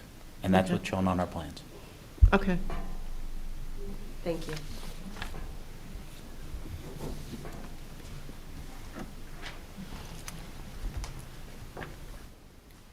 My name is still John Barrett. How many houses in that area have 80 feet frontage? Do you know that? From Bellevue Avenue to the cemetery? Because once again, 80 is code, 80 is ordinance, we got you. Not a lot of houses on that side of the street or on our side of the street are 80 feet. You can come back to me. Second thing I want to ask the committee, and I know this is not your domain. We started this meeting about 2 hours ago, 90 minutes ago. One of the comments Ms. Bennett made was, at the library on October 14th and October 21st, do you remember what event is being held at the library? You're asking me? Research your home. Right. We're talking about a 100-plus-year-old home in an area surrounded by 110, 130-year-old homes.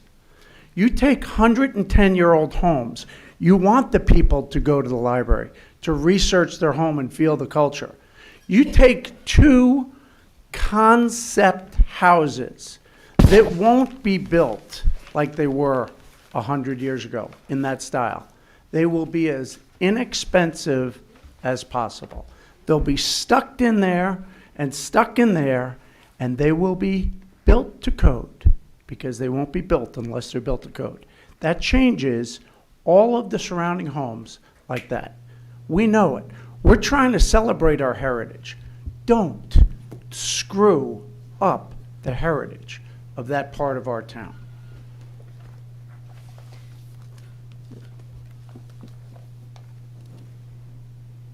Any answer on the number of homes? Are you waiting for an answer? Yeah. On your question from? On Park Street, east side or west side, how many homes have 80 feet frontage? Because I know my house doesn't, because my tax bill reflects more than 80. Our tax map shown on the cover sheet of the plans includes properties from Overlook to Sunset. And in that area, if you only look at the houses within 200 feet, I'll start with that because from a planning perspective, Of course. that is considered the most influenced area.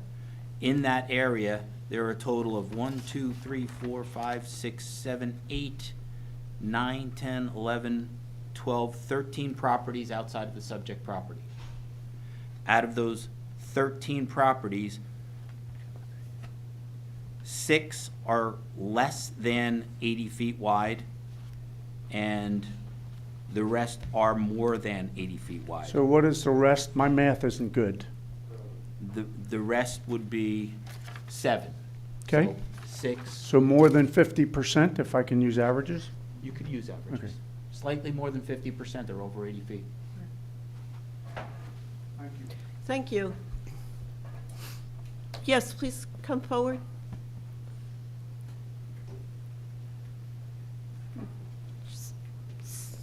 My name is John Phillips, and I'm in the neighborhood. I'm at 495 Park. I'm very close to the building, and I go by it several times a day with my dog, so I'm somewhat aware of the problems of this building. I'm in sympathy with the other matters that have been raised. I'd like to ask a different question. And that question is, I find an enormous disrespect towards us in this neighborhood from the applicant. Why is this building being left to deteriorate before our very eyes? The side door is left open, windows are open, the gutter is dangling. Why? If you wish a relationship as far as reflected in this meeting, why would you encounter and allow such things? I address the applicant, or I would say the developer. That's what you are, a developer. So be aware that other people live there. And in living there, we care about what a place looks like. And so I think it's enormously, Mr. Pietry, detrimental to this neighborhood to represent a speculator that will allow this building to deteriorate. I'm not addressing the whole elements or the whole questions of 80 feet or breaking up of a wall. The present building is being deteriorated hourly, daily. I witness it. So I would ask the speculator to do something about this. My question would be, can I call code enforcement, or is this none of my business legally? You asking me? I'm asking you in your capacity as having some knowledge as the way things work. Yes, you are allowed to call the code department of the Township of Montclair. That a building is left open. You can put it in any light that you wish. Of course I can. Of course I can. But one would wonder why you would want to leave a building open. I can't answer that question. Yeah, and he can't speak, and he makes a gesture. You what? You're lucky, you say? I'd love to. You'd love to. But you should allow him to speak, because we don't think highly of your applicant, obviously, given his treatment of this neighborhood. That's all I have to say. Thank you. Okay, thank you. Any other comments?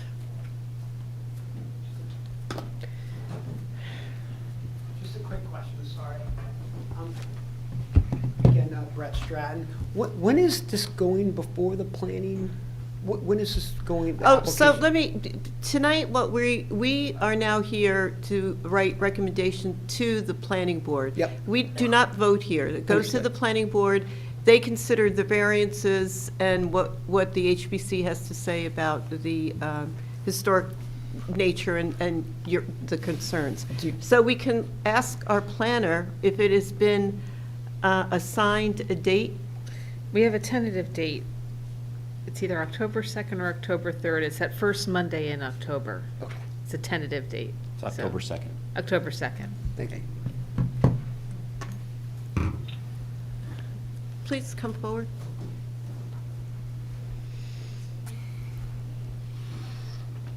Debbie Moran, I live in the neighborhood. I have a really difficult time wrapping my brain around the understanding that this property was bought and the main building, the Treen's house, was going to be renovated. And then suddenly there are going to be two new structures put in. My understanding also was that if the variances do not get approved, if the two structures, additional structures do not get approved, that the renovation of the main building would still proceed. And you would have thought that a year ago with that game plan, that the Treen house would already be fully renovated. I mean, it's been a year. I can attest, because I walk my dog daily, usually twice, past this house. The attempts or gestures of renovation have been sporadic at the very least. The other big concern for me is there's a pool in the backyard. And the last time I walked that property, the gate to the right of the house that would protect people or animals, children, from getting into the backyard where the pool is, was, let's put it this way, not secure. I have no idea at this point what that pool situation is like. There could be animals drowning in it, who knows? You know, the house is empty, who knows? So I have a number of concerns. Also, people mentioning the windows open. Bats fly in, birds fly in, water comes in. So I find it very difficult to believe that the intention here is for the current owner to renovate the house in addition to going for the variances. To me, this is very clear that with the lack of effort and intention to renovate, that the pure intention here is to get the variances and flip. And the other concern, what we've also discussed, is who on earth is going to want, or unless you want a studio with that historical garage structure, who's going to want to have to drive past and deal with? I mean, as an owner, as a potential buyer, I'm not sure that I would want to, wouldn't be able to appreciate the historic nature of the garden, the walled garden as well. So to me, those are really problematic, and I don't expect that the current owner anticipated roadblocks in the nature of the historic structures, which these have been determined to be for all the right reasons. Thank you. Thank you. Any other comments? No, I haven't heard all the comments. I'll close the public comment. Sorry.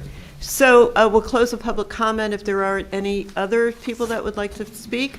So before we start our discussion, I would like to read our historic consultant's report about the subdivision. So I'll begin. Tom Conley, who's not here tonight, from Conley and Hickey, who are our historic preservation consultants, who write reports and consult us on different issues that concern houses and preservation in Montclair. So this is what the report says on subdivision.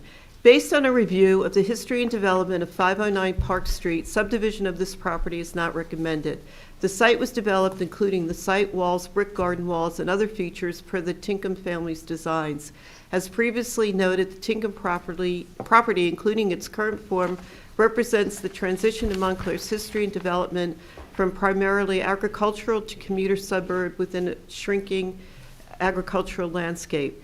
Tinkham's development of Applegate Farm is a snapshot of this period in time, and 509 Park Street is a fine representation of this snapshot that retains a high degree of architectural integrity, as seen in the main house, the garage, the site wall, the brick garden walls, and other garden features, and the property's position in the landscape in relationship to Park Street. As noted, it has been determined through a recent study of the commuter area potential historic district that the east side of Park Street should be considered part of this district. And I explained what the problem was with that, what the official problem is with that. Looking more closely at Tinkham's role in the east side of Park Street should be considered, looking more closely at Tinkham's role in the development of Upper Montclair at a period of significant change and development, inclusion of this property in the potential historic district has been further reinforced. Breaking up the property and the construction of 2 new homes that have no architectural connection to Park Street is not recommended and has the potential to jeopardize its future listing on the New Jersey and National Register of Historic Places as an historic district. And I know that you've received this as well. Okay. Yeah. So, that being said, we'll open up to discussion from the members of the commission. What do you have? Who would like to go first? I can give my comment. Whoever wants to go first. Go ahead, Jerry. Set the tone. I have to tell you, I'm conflicted. I know our position is to provide advice to the planning board. We recognize that the overall property itself is historic. It's historic principally because of the features on it, the house, the garden, the garage, the fence and others.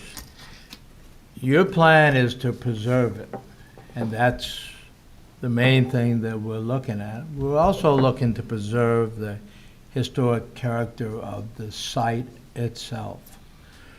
And we've heard a number of people saying if you cut it down and subdivide it, you will impair that. What I have a little difficulty on that is that I think that's right if you cut it down too much. But if you preserve the core element of that is the house, the gardens, and the other things, and don't change radically the other sites, the size of the other lots relative to the adjacent sites, you're not really changing the historic character of the site or the area. That's sort of my overall view. I know what the consultant has said. He's saying basically you have to preserve the whole site to preserve the historic character. I think you can preserve the historic character by preserving the bulk of it. Whether that would allow 3 properties from it, that I have a serious question on. But I think you have to preserve the bulk of that property, the house, the gardens, and all that, because that's what really makes it historic, and that's what's really important to us. Jerry, the issue is the subdivision. Yeah, I know that. That's why I said the subdivision itself, that I'm uncomfortable dividing it into 3 because I think that cuts it up too much. But whatever the subdivision, it has to preserve the bulk of that main site. So no, I'm dealing absolutely precisely with the subdivision. So I'm confused. Do you agree to the subdivision, or? I would agree that there could be a subdivision provided that you preserve the bulk of that property, the building, all the historic elements of it. And then you have some restriction on the house or houses that's going to be in there. As I said, I'm not fully comfortable with a subdivision into 3 properties. That the planning board will have to look at. But it's almost a fact. You look around the whole area of the lots, they've all been subdivided. If you look at the plans, they've all been reduced in size, and unfortunately, that has been a trend. We are, the Historic Preservation Commission we try to preserve sites, home structures. You've done the home structures and elements of it. Now you have to preserve this site. And I'm saying to you is that I think if you subdivide it into in 2 lots, you might be able to preserve it. 3, I'm a little uncomfortable with it, but I want you to preserve the bulk of that. That may be not fully clear to me, but I'm trying to preserve It's not this. clear to me. Are you agreeing to a partial subdivision? I would agree to a partial subdivision if they would be able to keep that bulk of the property with all the gardens and the fences, and they're also whatever is allowed on the new properties is a house that's consistent with the character of the houses in the area. Okay. Nick?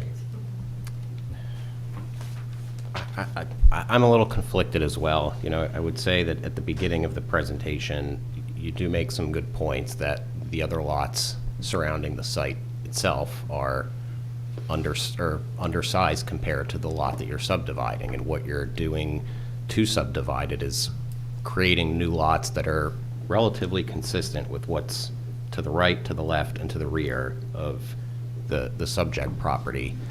But having said that, it's such a unique site that I don't think that that's enough to approve a subdivision. If it was an empty site, or if it was 3 houses of limited architectural character without any kind of uniqueness to the property, I might continue to see where you're coming from on it and be open to it. But I think given the unique character of this site itself, I don't think it really works well as a subdivision. I have questions about the marketability of the homes when you have a fountain that has to stay in the front and a garage that has to stay in the rear of 1 yard and walls all over the place. I don't know who would buy the center house if you renovate it with 2 new homes just to the side of it. If the plan really is to preserve that home and keep it unique and renovate the interior, any buyer interested in that home wouldn't want to live on the property if you got rid of what's there to the right and the left. Nobody that would buy that house at that price point and just with that unique character would want to live on a lot where the setbacks are at the bare minimum. I also think, and I know that the homes are just shown at a conceptual level, that I don't think there's even any attempt to even build a new home that's consistent with the style of the neighborhood. I mean, even as a diagram, the homes could be shown in such a way. These are homes that could be anywhere in America, you know, on a tract development. And having heard new to me tonight just what's been going on with the house itself, I think there's some clear goals of demolition by neglect, which is a tactic that's done. I've seen it done in New York City landmarks and private homes, and it seems clear that we're pushing the home into further disrepair intentionally. So those would be my comments. I'm not in favor of the subdivision for this particular site. Thank you. Steve? I'm not in favor of subdividing this site based on the existing, or the drawings that they've presented to us, because it's just a mathematical formula. It has nothing to do with design, has nothing to do with the existing property or even the existing building. Also, you know, since we're sending this on to the planning board, we do want to make sure that the garden and the garage are maintained, you know, somehow, and to prepare, what's the word? Forever? Perpetuity. Perpetuity, all right. There's 3 if the planning board decides in favor of the subdivision, that those elements need to be maintained. Maintained, right. Shouldn't they be maintained anyway? We can't. The question was Once it's now, sold off. Once it's sold off, they, correct me, Janine and Janice, we can put this in our recommendations that they be maintained.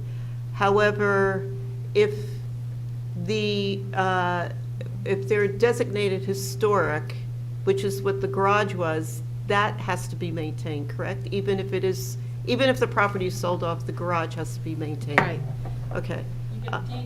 Because it was a demolition, that was according to our demolition. Because you denied their demolition permit, so you Right, have to so maintain that. they would have to, if they wanted to, whoever bought it, wanted to demolish the wall garden, which is to the south, they would have to come before us again for a demolition permit. So there is a safeguard in that, plus the brownstone wall.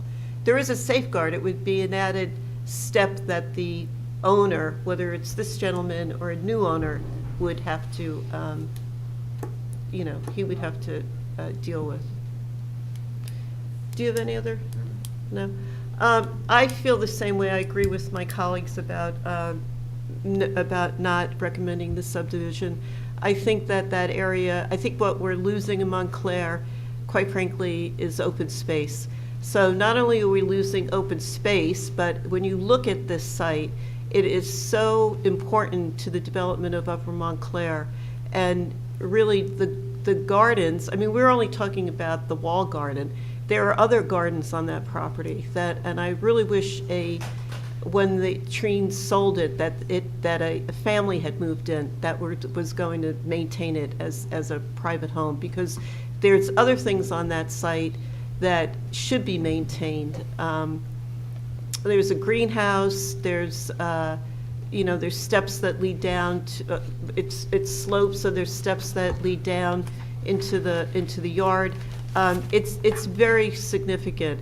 And I know, having done research in the area, that the Tinkhams, when you look at the old photographs, that the garden was maintained at that time. I know it wasn't really maintained as best as it could have been towards the end of the previous owners,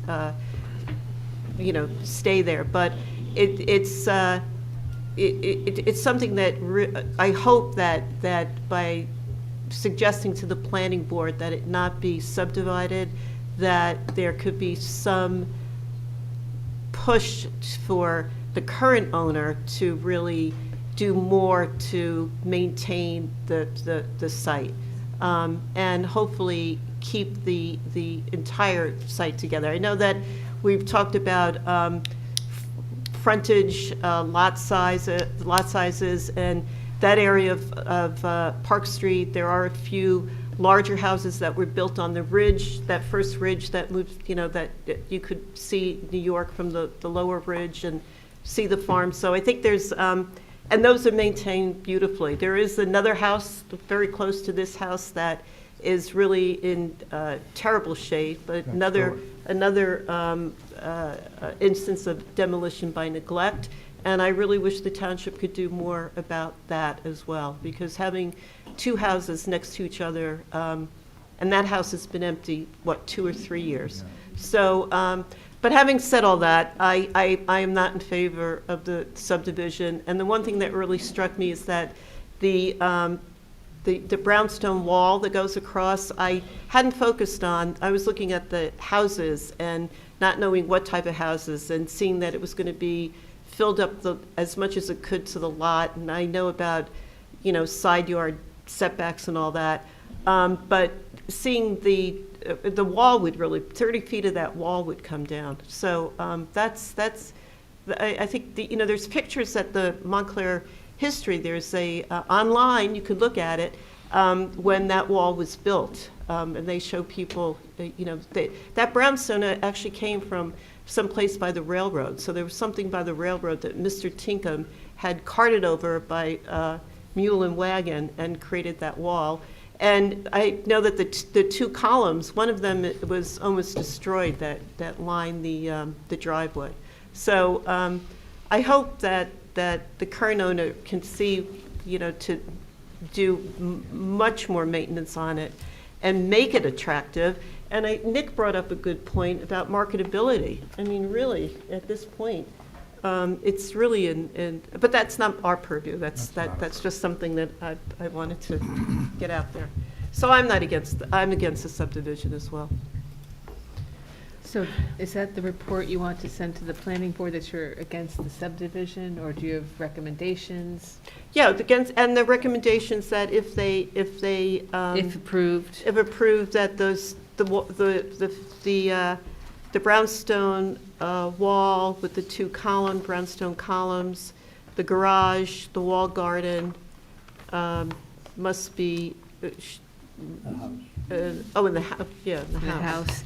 Right. And you want to include a recommendation to the board that they. The trees. Well, that's required anyway. Okay. But that they come back to the HPC for approval of the house plans? Right. Yes. Absolutely. Yes. Absolutely. Okay.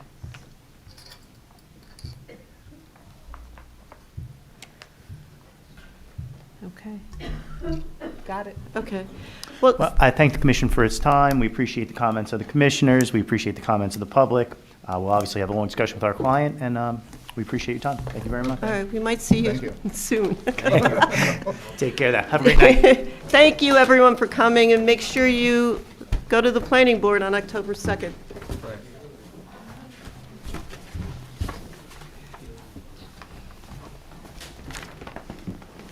Okay.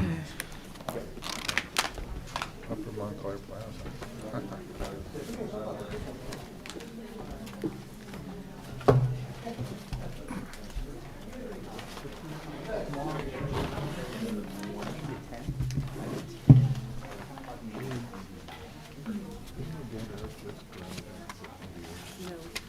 Is there anybody here for 20 Upper Montclair Plaza? That's our next application. Agenda. All that for the one place. 20 Upper Montclair Plaza, you're next? Yeah, I'm just trying to keep things moving. Yeah, I'm sorry, I've lost my... Right here. I'm sorry, I meant 52. In my mind, I'm thinking 52, my mouth is saying 20. Here. Okay, this is, This is a violation that was brought Right. to our attention. okay, so application 2023-25, 52 Upper Montclair Plaza, owned by 52 Upper Montclair Plaza LLC. It's the facade improvements, and as we understand, you are coming to us after the fact. You've already done the facades and didn't realize it was in the it was in the historic district. Yeah. Could you first identify yourself and be sworn in? I'm part of the ownership group of 52 Upper Montclair Plaza. We did, I can't say that we did not recognize that we were in the HPC. Mr. Papasso, you need to be sworn. Oh, sorry. Raise your right hand. Do you swear or affirm that the testimony you'll provide to the commission tonight on this application will be the truth, the whole truth, and nothing but the truth? Correct. And what is your name again, sir? Alfred Papasso, Fred.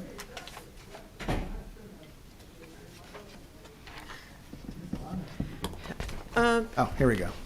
Okay, so Sorry. let me just read this before you tell us. We're reviewing a C of A for facade changes for the above referenced property, and the work has already been done. 52 Upper Montclair Plaza is characterized in the 2006 Upper Montclair Business District nomination report as a harmonizing structure with a stucco and brick exterior finish in good condition. So you're now seeking a certificate of appropriateness to approve changes which have already been made to the building. These changes include painting of the brick elements in the facade and replacement of the wall-mounted lights with new lights. The brick columns in the facade, which were previously unpainted, have been painted white. So Correct. you've done the work, and you're about to explain why you did the work, even though you knew it was in the historic Well, district. so we've done a lot of work in the neighborhood, in the NC zone, throughout the years.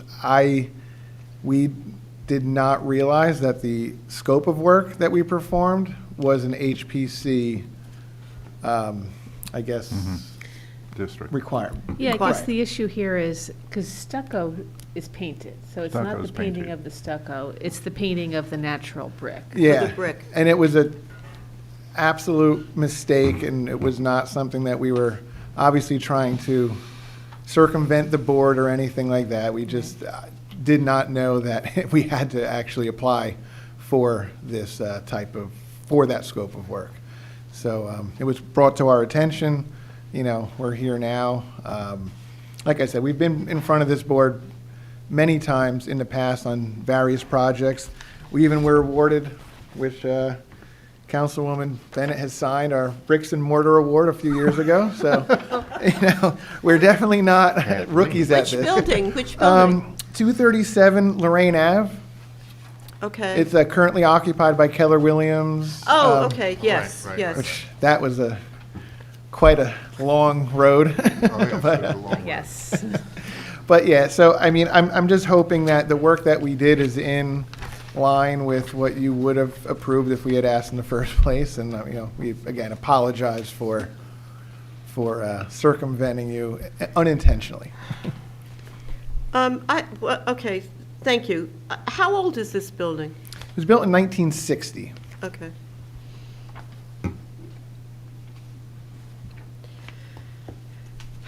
So, so now what the issue is the brick, the painted brick, and if we don't allow it, you would have to remove the paint from the brick.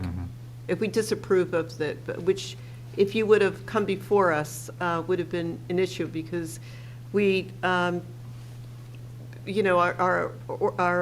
design guidelines say that masonry, natural masonry should not be painted. Okay. All right, so that's why I asked you about the date of the building, just to keep that in mind when we discuss it. Sure. So, but you did with the facade, though, you painted the brick, you painted that stucco, you removed the awnings, and then you replaced the light fixtures, and basically cleaned, and also was it cinder block on the south wall? You painted? Cinder block on the south wall, yeah. Is that the natural? Did you paint that as well? We did paint over it. It had been painted previously, so we Okay. painted over painted cinder Okay. block. Yeah, I mean, we don't, if masonry's already been painted, that's one issue. We don't deal with colors, but Okay. it's the fact that you've painted over the, the brick. Sure.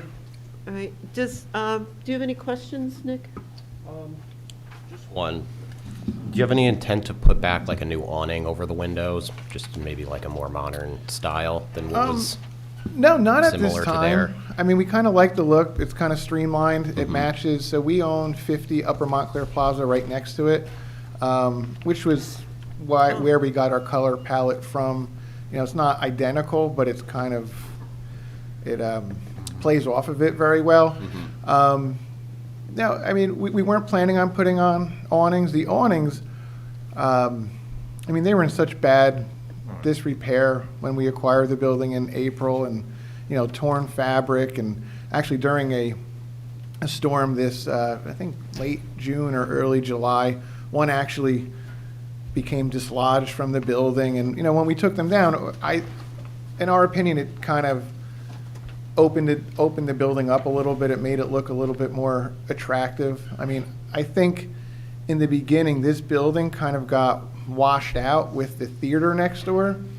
And it's amazing how so many people have come up to us while we were, working on it, and literally said, I never knew this building was here. I mean, it's as clear as day. It's right there. But it kind of just melded right into the theater a little bit. And so ideally, we would not put up the awnings. The light fixtures, again, they didn't even work, broken. We just tried to replace them with something like kind. Did you replace the windows? Yeah. Okay. Did you paint the windows? We painted the trim. You painted the trim, that's what I meant, the trim. I'm sorry, yeah. We painted the window trim, but we did not replace the windows themselves. Do you have any, I'm sorry, I asked my question. Steve? Questions? Jerry, questions? Just simply, who was it advised to paint? I'm just, was it an architect, a designer? A designer, a local Designer, designer, so yep. It improved the appearance, is that what they said? Yeah, basically, the idea was for the building to just stand out from the theater, which was next door, and that was the way that we felt that it would do that. Okay, second, as to the existing brick, and of course, the pictures aren't good enough. I'm sorry. for me to- What was the condition of the brick? Was it unpainted? It was unpainted brick. It's unpainted, okay. And what was the rest of the condition of the brick? I mean, it looked like there had been various signs throughout the years that had been installed and removed. Chips, there was holes and stuff. So we did the best to fill everything, make it smooth and kind of uniform. I'm not certain what had happened previous to our ownership, but it wasn't the most attractive. And finally, what was the side of the building? I can only see it on the update. So it was, Was that gray before? a cinder block. It was actually painted like it was painted like a beige, or like a reddish beige. Okay, but it was cinder block. It was Cinder block. painted, okay, thank you. And that was painted too, right? It was painted previous, yeah. I have a question about the condition of the brick. You said that these pictures aren't very good in terms of detail, so I don't know. But the condition of the brick on either side of the door from these pictures, it looks as though it's in quite disrepair. And then to the left, that column of brick almost looks like a different color, which I'm just wondering if it was a different brick. No. I'm not certain See? that it was a different brick. I You just had think. before? Yeah, it's. Yeah, page two. Page 2. No, look, see here? I don't think it was a different brick. I think it was just over the years just not maintained and ever cleaned, or this is a high traffic area for vehicles and, soot, and I don't think it really was ever. It looks like it was intentionally matched to the theater, Oh, yeah. To the brick wall of the the theater. brick wall of the theater. You can't see the difference. You really can't tell. Yeah, it's kind of, like you said, blends in. Yeah, I mean, it's hard to tell the difference between the theater itself and this building, but. So, Mr. Compasso, the issue we have here is really with the brick and the painting the brick, as we said. And that's why I'm trying to understand whether the brick was in such bad disrepair that in order to bring it all uniform in color, that's why you would have had to paint it. Yeah, we felt that it had been in such disrepair and just unmaintained throughout the years that, their only really option was just really to paint it at that point. Okay, and we do have Tom's report. Don't we have Tom's report? Yes, we do. Can I see it? Somehow I've lost mine. Do you need it? I can give you mine. Oh, okay. When- But you're oh, there's this. more comfortable It's electronic fine, or it's there. paper? Okay, so our HPC consultant, his recommendations are, as per the Township of Montclair's historic design guidelines, unpainted masonry should be left unpainted. If a masonry building that was not previously painted has been painted, the owner may be required to remove the paint and restore the masonry to its original finish. And you've already you did provide the cut sheet for the light fixtures, I believe. Yes, yep. And then it was a question about signage. So I think that what we need to talk about is how this, the actions, what it does to, how it doesn't follow our design guidelines. So, I had one other question. What's the cost to remove the paint? I can't imagine it's cheap. I don't even know what that looks like as far Well, as. nothing is cheap, but it's Well, I probably mean, not expensive. as far as, I don't know if the paint could ever be removed to the point where the brick looks like it had previously. I mean, I've It can. That may- never seen it. Can be done. That's probably the case, yeah. Okay. I'm sorry, did you say it can? It can be, gone back to the original finish. Can't, C-A-N. Yeah, it's possible. And it's usually done with chemicals and things like that. So You're never gonna use anything abrasive on it to get rid of the paint, because it'll get rid of the finish of the brick. And that's the reason why you don't paint brick anyway. Because it undermines the integrity of the brick. It'll leak later. That's a good point. Do you have, do we have any other questions, or we go into comments? No? Okay. Nick, do you have a comment? At first, I thought it's probably not that big of an issue, but looking further at the photos, I mean, it does appear that the original brick was meant to match with the brick along the theater facade next door. You know, I'm a little less concerned with the pebbling above and below, but I mean, I think the brick, I think this does warrant going back to the original brick, given just its location. If it was a standalone building, and if it was a brick that was, you know, of no character, produced in the 70s or the 80s or something, you know, maybe there's a case for it, but I think there's a, you know, a clear intent to match the red brick on this building with the adjacent one, which is a, you know, a pretty historic building. So, I mean, I would be in favor of requiring the white paint be removed, but not necessarily the pebble cast above or below. Okay. Or the side cinder block. What was your, when you said above or below, what above or below? The Pebble cast. Oh, the That- stucco. Yeah, the finish Yeah, the there. stucco was previously painted, so, Mhm. yeah. Maybe it's not stucco. I guess I used the wrong term.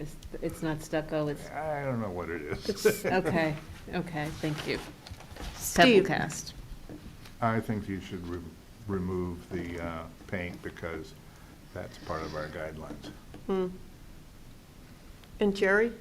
Well, the guidelines say may be required, seems to be, must be judgmental. And it's first is guidelines, which are not mandatory, and second, after it's done, may. Clearly, we don't want to encourage people to deviate from our standards and go ahead without abiding, and so anything we authorize, it's you know, it's a negative.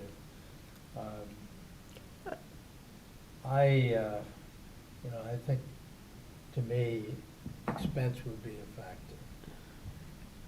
And I would like to do it. Expense of removing the paint? Yeah, expense of removing it, yes, because it's may, you know, and when the owner says may be required, if it said the owner shall be required, we wouldn't have any ifs, ands, or buts, we would just immediately do it.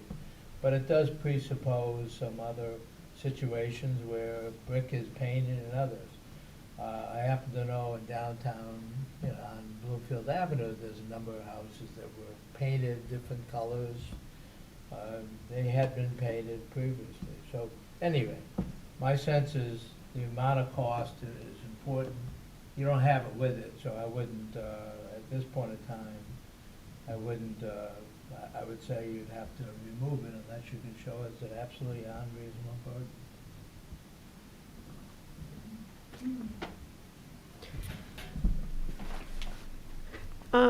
And I have to say, I think that the color scheme, looking at it, it's quite attractive, but I think we have a duty really to follow our guidelines. So although I also think that considering what it looked before, when it certainly wasn't disrepair, it had nothing had done to the building for a while, I know that, it's just too bad that you didn't come before us to or didn't realize that while you were doing your improvements, let's put it. But I think that we would set a really poor precedent if we were to say it's okay to go with it, because we would just open the floodgates, I think, for painting natural brick and natural masonry. So I would have to be in agreement to ask that the paint be removed from it as well. I don't know if cost effectiveness plays into this. Would you, if we were to actually put up like a thin brick over it, would that, and I'm not even thinking, I don't even know if that's I even. think that would be more expensive. The reason why I asked is because we have some. So I'm just asking if that's like an alternative, if we can present that, hopefully, maybe just without like a formal. So you're proposing a thin brick overlay Perhaps. on the. Well, it's an idea. Just an idea, just an idea. Well, it's interesting because he's proposing something to put on top of painted brick. Right. I don't think that's a good idea. I mean, I'm fine You if, could put you up know, polished granite. like I said, I don't even know what the process is to remove paint from brick, and I'm hoping that it can get restored to the original. I think that from what I'm hearing, the important thing about this brick is that the existing brick Right, matches the theater. The theater. The So theater's I kind think- of.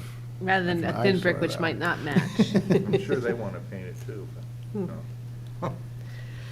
And now with everything happening with the theater, I mean, I guess, who knows where that's going, but I mean, I guess it's feasible to say that that brick in the future might not even exist, depending Well, on the what theater's not plan. going to be, the brick will remain on the theater. Yeah. Theater's not going to be demolished, and the brick is not will not be painted. Okay. Right. The painted, I guess they have, the side of the theater that faces the driveway is. Cinder block. Is painted Painted concrete cinder block, block. I think. Right, correct. But there's a whole wall in the back Yeah. here. That would remain. That's natural, that's Yeah. natural brick. Okay. So the question is whether or not we're going to request you to remove the brick. And I think you've heard. Remove the paint. Remove the paint on the brick, sorry. It's almost 10 o'clock. And restore the brick. Restore the original surface of the brick. And so should we, I think we're all in agreement, but maybe we could do a roll call as to, oh, sorry. Okay. Is anybody in the public that would like to speak to this application? No? All right. Public comment closed. So different from the last one. Thank goodness for that. So I think now we have to craft a statement which would state that we are requesting the applicant to remove the paint from the brick of the, I guess it would be a motion to deny the application. oh, that's, okay. And include a well, actually, no, it would be a motion to approve the application because it includes the light fixtures, right? And the Right. removal of the awnings, but deny the painted brick and require that that the brick be restored. Right. Okay. That's perfect. I've been doing this for a while. Additional approval. Okay. So is there a motion? Motion. Second. And that was from Mr. Giuliano's second? Okay. I'll call the roll here. Mr. Rooney, yes, said yeah. Yes. Mr. Sweeney? Yes. Mr. Giuliano? Yes. And Chair Bennett? Yes. Okay. So it's the lighting fixtures, remove awnings. But not the painted brick. All right. Brick must be restored.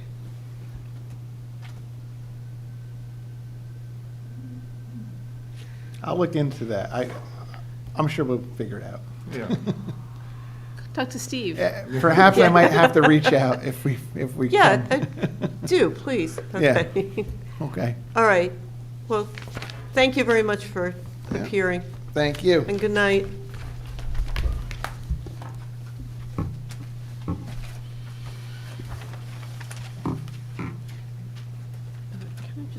Yeah.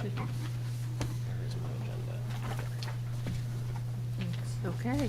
I think the next application is 26 Lexington Avenue. Right, that application 2860, and it's 26 Lexington Avenue.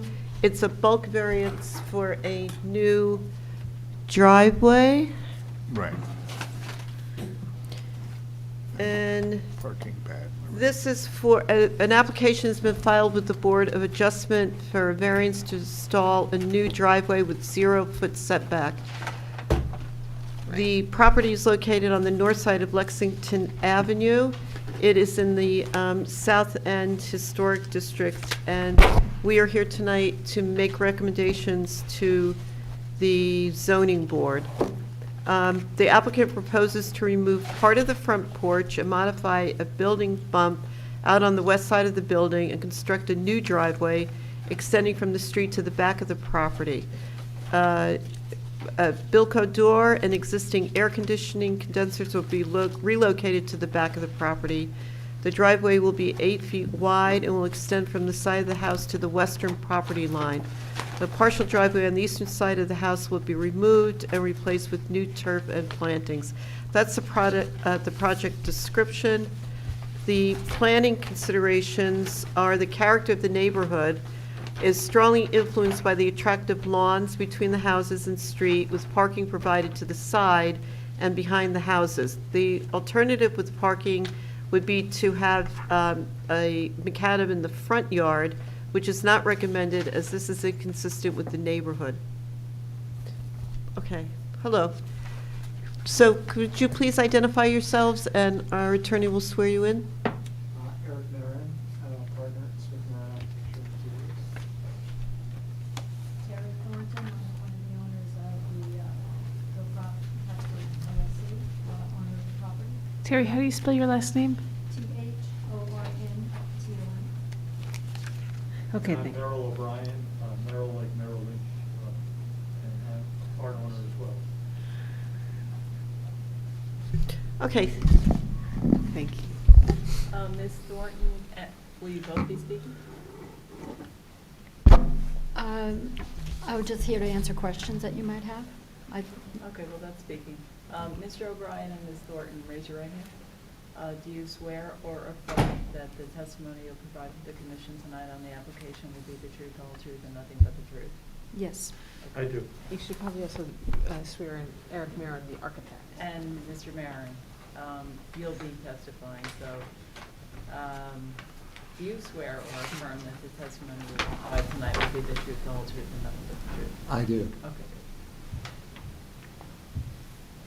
So could you walk us through what I just described, but have there been any other considerations since then? I would say no. It's a fairly straightforward project. Just looking to create the parking in the back, shortening that porch, relocating the air conditioning units. We're going to be removing the Bilco doors actually, and not relocating them, and just raising the bump out over the garage. Do you have anything else to add? No? No, it's the only conceivable way to have on-site parking. And this being a family home with 4 bedrooms, it's going to be occupied by a family for sure. Mm-hmm. There is no insufficient even less clearance on the other side. There had been a shared driveway with the prior owners for 27 years, but the neighbors revoked consent, cutting off our access to our rear property, and they relocated it, a driveway entirely on their property. So this is the only way to get rear yard parking as required in Montclair. The porch cutback is the only way that we can now align that with the facade of the house to get past that. And architecturally, will be designed to match the aesthetic of the house as you see it in the photos, which is quite an improvement over the prior house when we acquired it, which was in quite devastated condition. I'm just curious why this came after you did the renovations to the house. Our relations with the neighbors were quite good. We were both using the shared driveway. We knew of no issues there. From everything we knew about the planning for an extension off the shared driveway, which would be entirely on our property, to allow 2 parking spaces in the back. Our architect had informed us that we would not be changing our use of the shared driveway in terms of its distance back. Our neighbors just disagreed with that. And then they arbitrarily set a cutoff and installed a fence that prevented us from getting to the back on that side. We did not know that that the shared driveway and the extent of use was going to be an issue until they brought it to our attention after the construction was like nearly completed, and then told us that they would only share their part of the driveway at a footage that would not get us past the building. So it came as a surprise to us, but something along the way caused some offense that we, tried to work out, but we've been unable to do that, and it's just gotten to the point that they very explicitly revoked consent of any use of their property and erected a fence to block us off the shared driveway. That's too bad. Okay, thank you for the explanation. Any questions? We'll start with you, Jerry. Simply, if you don't get the driveway, people have to park on the street. Is that the situation, or? No. That would be the only alternative, but Montclair has the ordinance that prohibits overnight on-street parking. Okay, so it really that's isn't not an a realistic. And second, as you explained, that you did have access before. The neighbor cut off your driveway, so that's been eliminated. So you need to put a replacement. That's correct. And I understand that simply you're cutting a little bit off of the porch and you're relocating the driveway on the other side. That's correct. I just wanted for clarification. It seemed fairly simple and fairly straightforward to me, so. It may be obvious from the photos, but the neighbor that we had the shared driveway with has already cut their porch off to allow them their own driveway. So they've created the precedent that's alluded to in the recommendation by Connolly and Hickey. Okay, thank you. That's all the questions I have. It seemed fairly straightforward. Steve? I see from the photo you're going to have to redesign the layout of the front porch, redo the columns, spacing, the foundations for the columns, etc. Do you have to remove that tree? We don't think we will. But we will address that. Okay. As I just part wanted, of it the just looked zoning like board review if we need to. it was very close. Yeah. Which tree is that? No, those trees. Yeah, that's the sign. These are. Yeah. Oh, I was. It's close. I was there today, and it will be to the right of the driveway and ribbon. It's close, but it is It's close, 9 or but 10 it's- feet all off right. the property line. My question. And no other trees going down the whole length of All it. those trees. None of those trees are affected. Okay. There's one tree towards the rear that straddles, it's a substantial tree that straddles the property line, and the drawing pulls further into the property to make sure that gets cleared. Oh, great. Yeah, so there will be no trees removed. Wow, okay. Amazing. And the setback on the side, is there a clearance there that the driveway will be wide enough in order for you to open your car door? I'm asking this because I have the same issue, and I have Sure. very nice neighbors. So it's 8 feet at its narrowest point. It's not what we would prefer, but it's what's available. And because the side of the house is not parallel to the property line, it does widen once you get past that point, and it goes to 8.5 feet. There are parking spots in some areas that actually do go down to 8 feet, so it's not ideal, but it's doable. And that's not where you're going to be parking your cars. No. Right. Agreed, but sometimes when you have to, depending on how you do this porch, you might, want to, it's just a consideration, that's all. You might have to take something into the front, and if there's stairs there or something. And so then the driveway that's to the right of the house, on the other side, or the paved area, is it a driveway? Or is that, it's not as wide as a driveway? That was a half of dri- the shared driveway. It was a Right. driveway that straddled the property line. Okay, and, So the neighbor to the east at 28 decided that they would move their driveway fully onto their property, create a curb, and create a barrier. and you propose to put turf over that? That, what net remains of the, on our property, of the former driveway on the east side of the house, that will all be taken up and it will be planted. Okay. landscaped. And you can see from the survey, it's a much narrower Right. area on the east. It's just not possible. Okay, so we're giving our recommendations to the zoning board. Do you want to start, Jerry?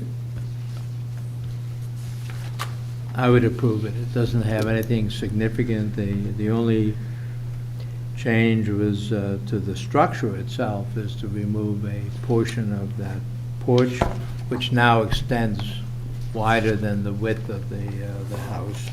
But our consultant said it didn't materially change it, and of course, I may be looking at the wrong angle, but it looks pretty consistent with the house next door. So my overall conclusion is I would recommend approval of it. Steve? I'd recommend approval. Nick? Is your only variance the 0 clearance for the driveway? It's lot width and clearance. Okay, the lot width is pre-existing? I mean, You I'm need the sorry, driveway driveway width. width Okay. and setback. Okay, so nothing that negatively affects anybody to the left or the right. There's already a fence there, and the variance for the driveway width is your own hardship that you'll be living with. I'd make a recommendation to approve it. I think it doesn't remove any trees. I think the porch is very easily renovated and reconfigured, to make this work, so I'm in favor. And I would agree as well. I think it's a shame that you've had to do this, but let me read what our consultant has said. The proposed modifications to the front elevation porch to allow vehicle access to the rear yard does not greatly alter the building's appearance, as is compatible with the size, scale, and proportions of the existing building. The proposed modifications to 26 Lexington Avenue are similar in scope to modifications made at the adjacent property, which has set a precedent. The proposed plan showing the new drive to the rear of the property with parking behind the house is preferred to the alternate plan with front parking, as it is inconsistent with the neighborhood. So just realizing this, I would say the driveway is preferable to having front parking. Understood. We prefer it as well. It's a big job, though, after just getting It is. done with what you've done. Very unfortunate. That's it. So good. So I will type up a report to the Board of Adjustment, get it out tomorrow, because this is scheduled for a public hearing next week. Okay, great. All right, thank you. Thank you. Thank you. Thank you. Thank you. Thank you for waiting.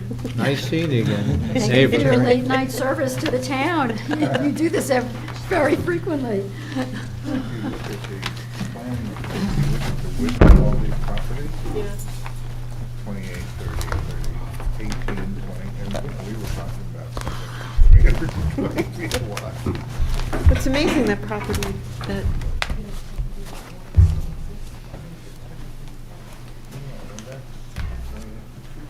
Good all right, night. good night.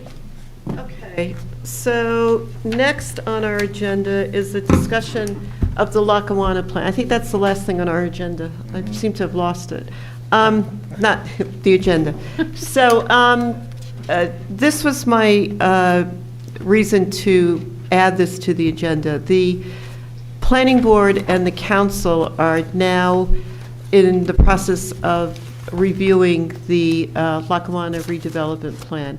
On January 27th, the HPC constructed a resolution that was sent to the planning board and the council with our recommendations concerning the historic structures and elements and buildings that were on the site.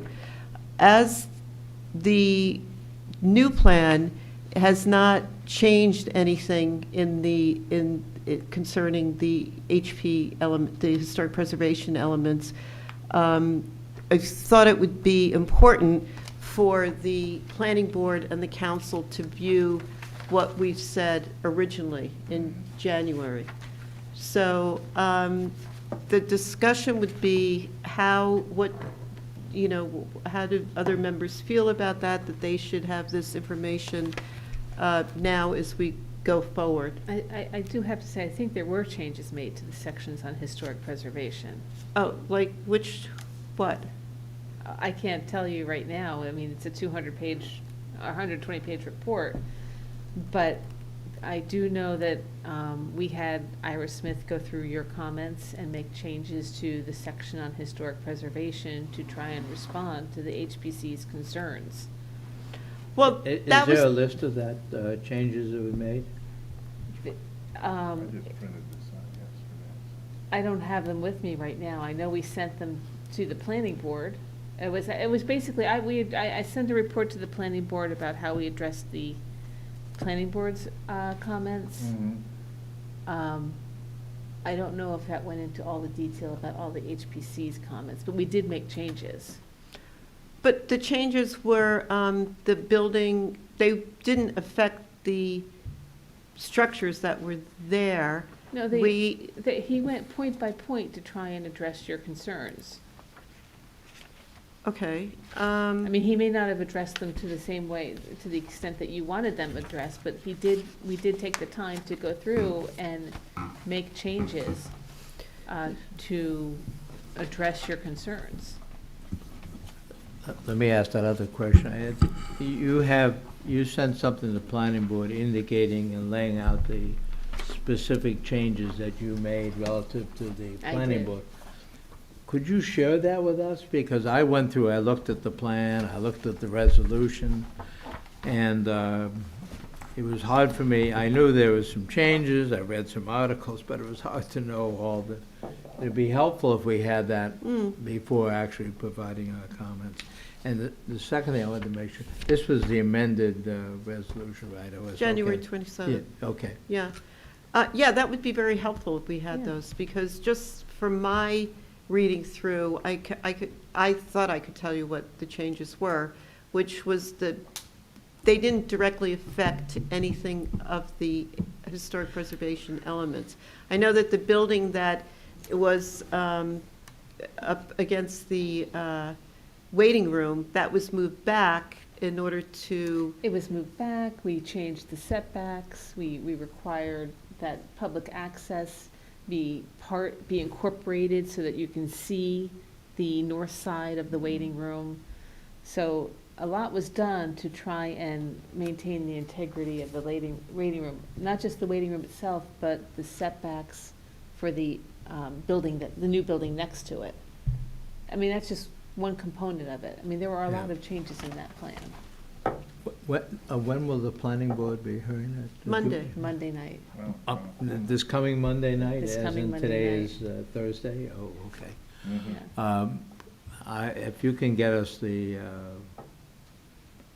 I think unless we know what was not changed or what was changed, we have to Yeah, I look never through it. saw anything that detailed. I know, as Jerry, as you said, there was stuff in the press, on Baristanet especially, I read that, but not knowing exactly what they were, I thought it just made sense that the planning board and the council, just read what we wrote.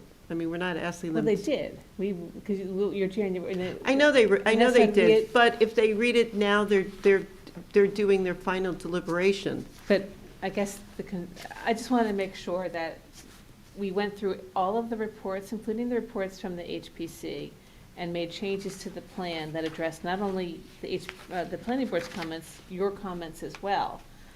I guess the problem is you didn't have an opportunity to see what those changes were.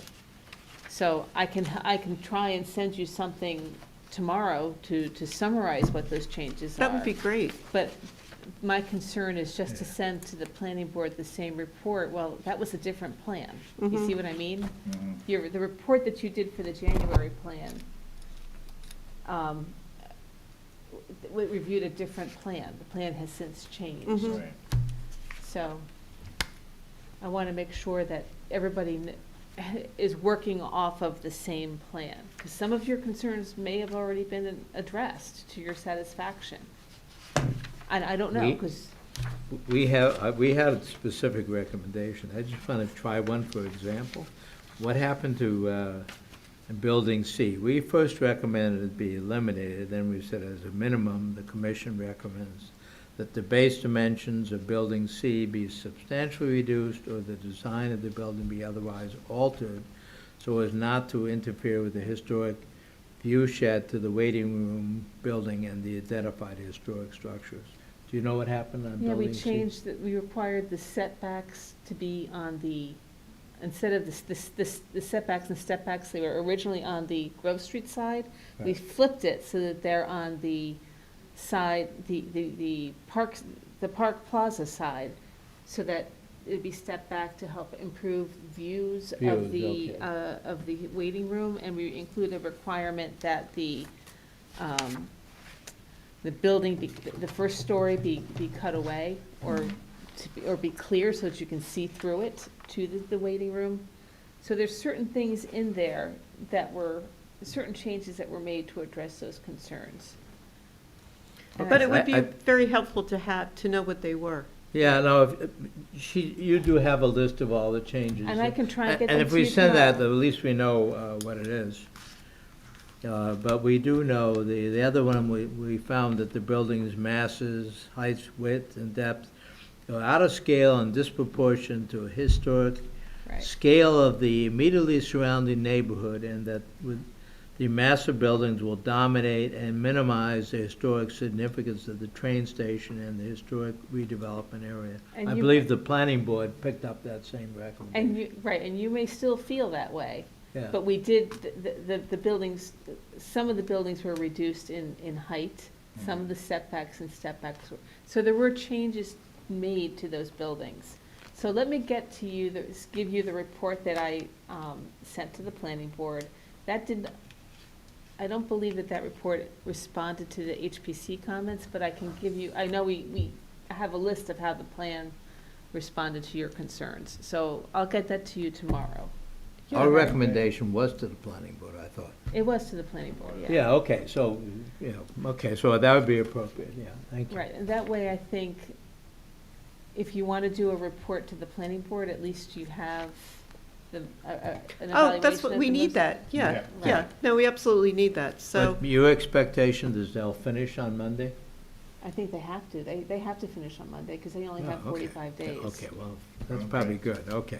All right, they So have if to you get get the- it tomorrow, we'll at least take a Yeah. look at it. I think that's all we can say. That's right? all we can say at this Yeah. point. All right. Okay. All right, Thank so you. we'll wait for that It's tomorrow. odd, we have to grill her as the, you'll come back, right? No, no, actually, my new planner is starting October 10th, so I'll be here with her for the first meeting. Oh, it's a woman? It's a woman. Oh, I thought it was a man. You had told me originally. Oh, he just. What do you mean, it? It's a man, it's a woman? It is not the That right. didn't work out. He didn't accept the offer. Oh, too bad. So we have a woman, so, and she'll be fine. She, Okay. Sure she will be. Well, we're looking forward to that. I'm sure you are as well, Janice. Is there any other? We kind of like having you come, but you'll still Business- come for a while, right?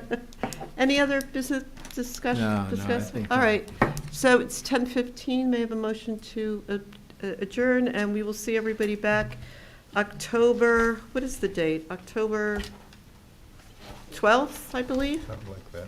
Yeah, Okay. something like- Yes, October 12th. All right, motion to adjourn? Motion to Okay, adjourn. yeah, all in favor? Aye, Unanimous. thank you. Aye. Thank you.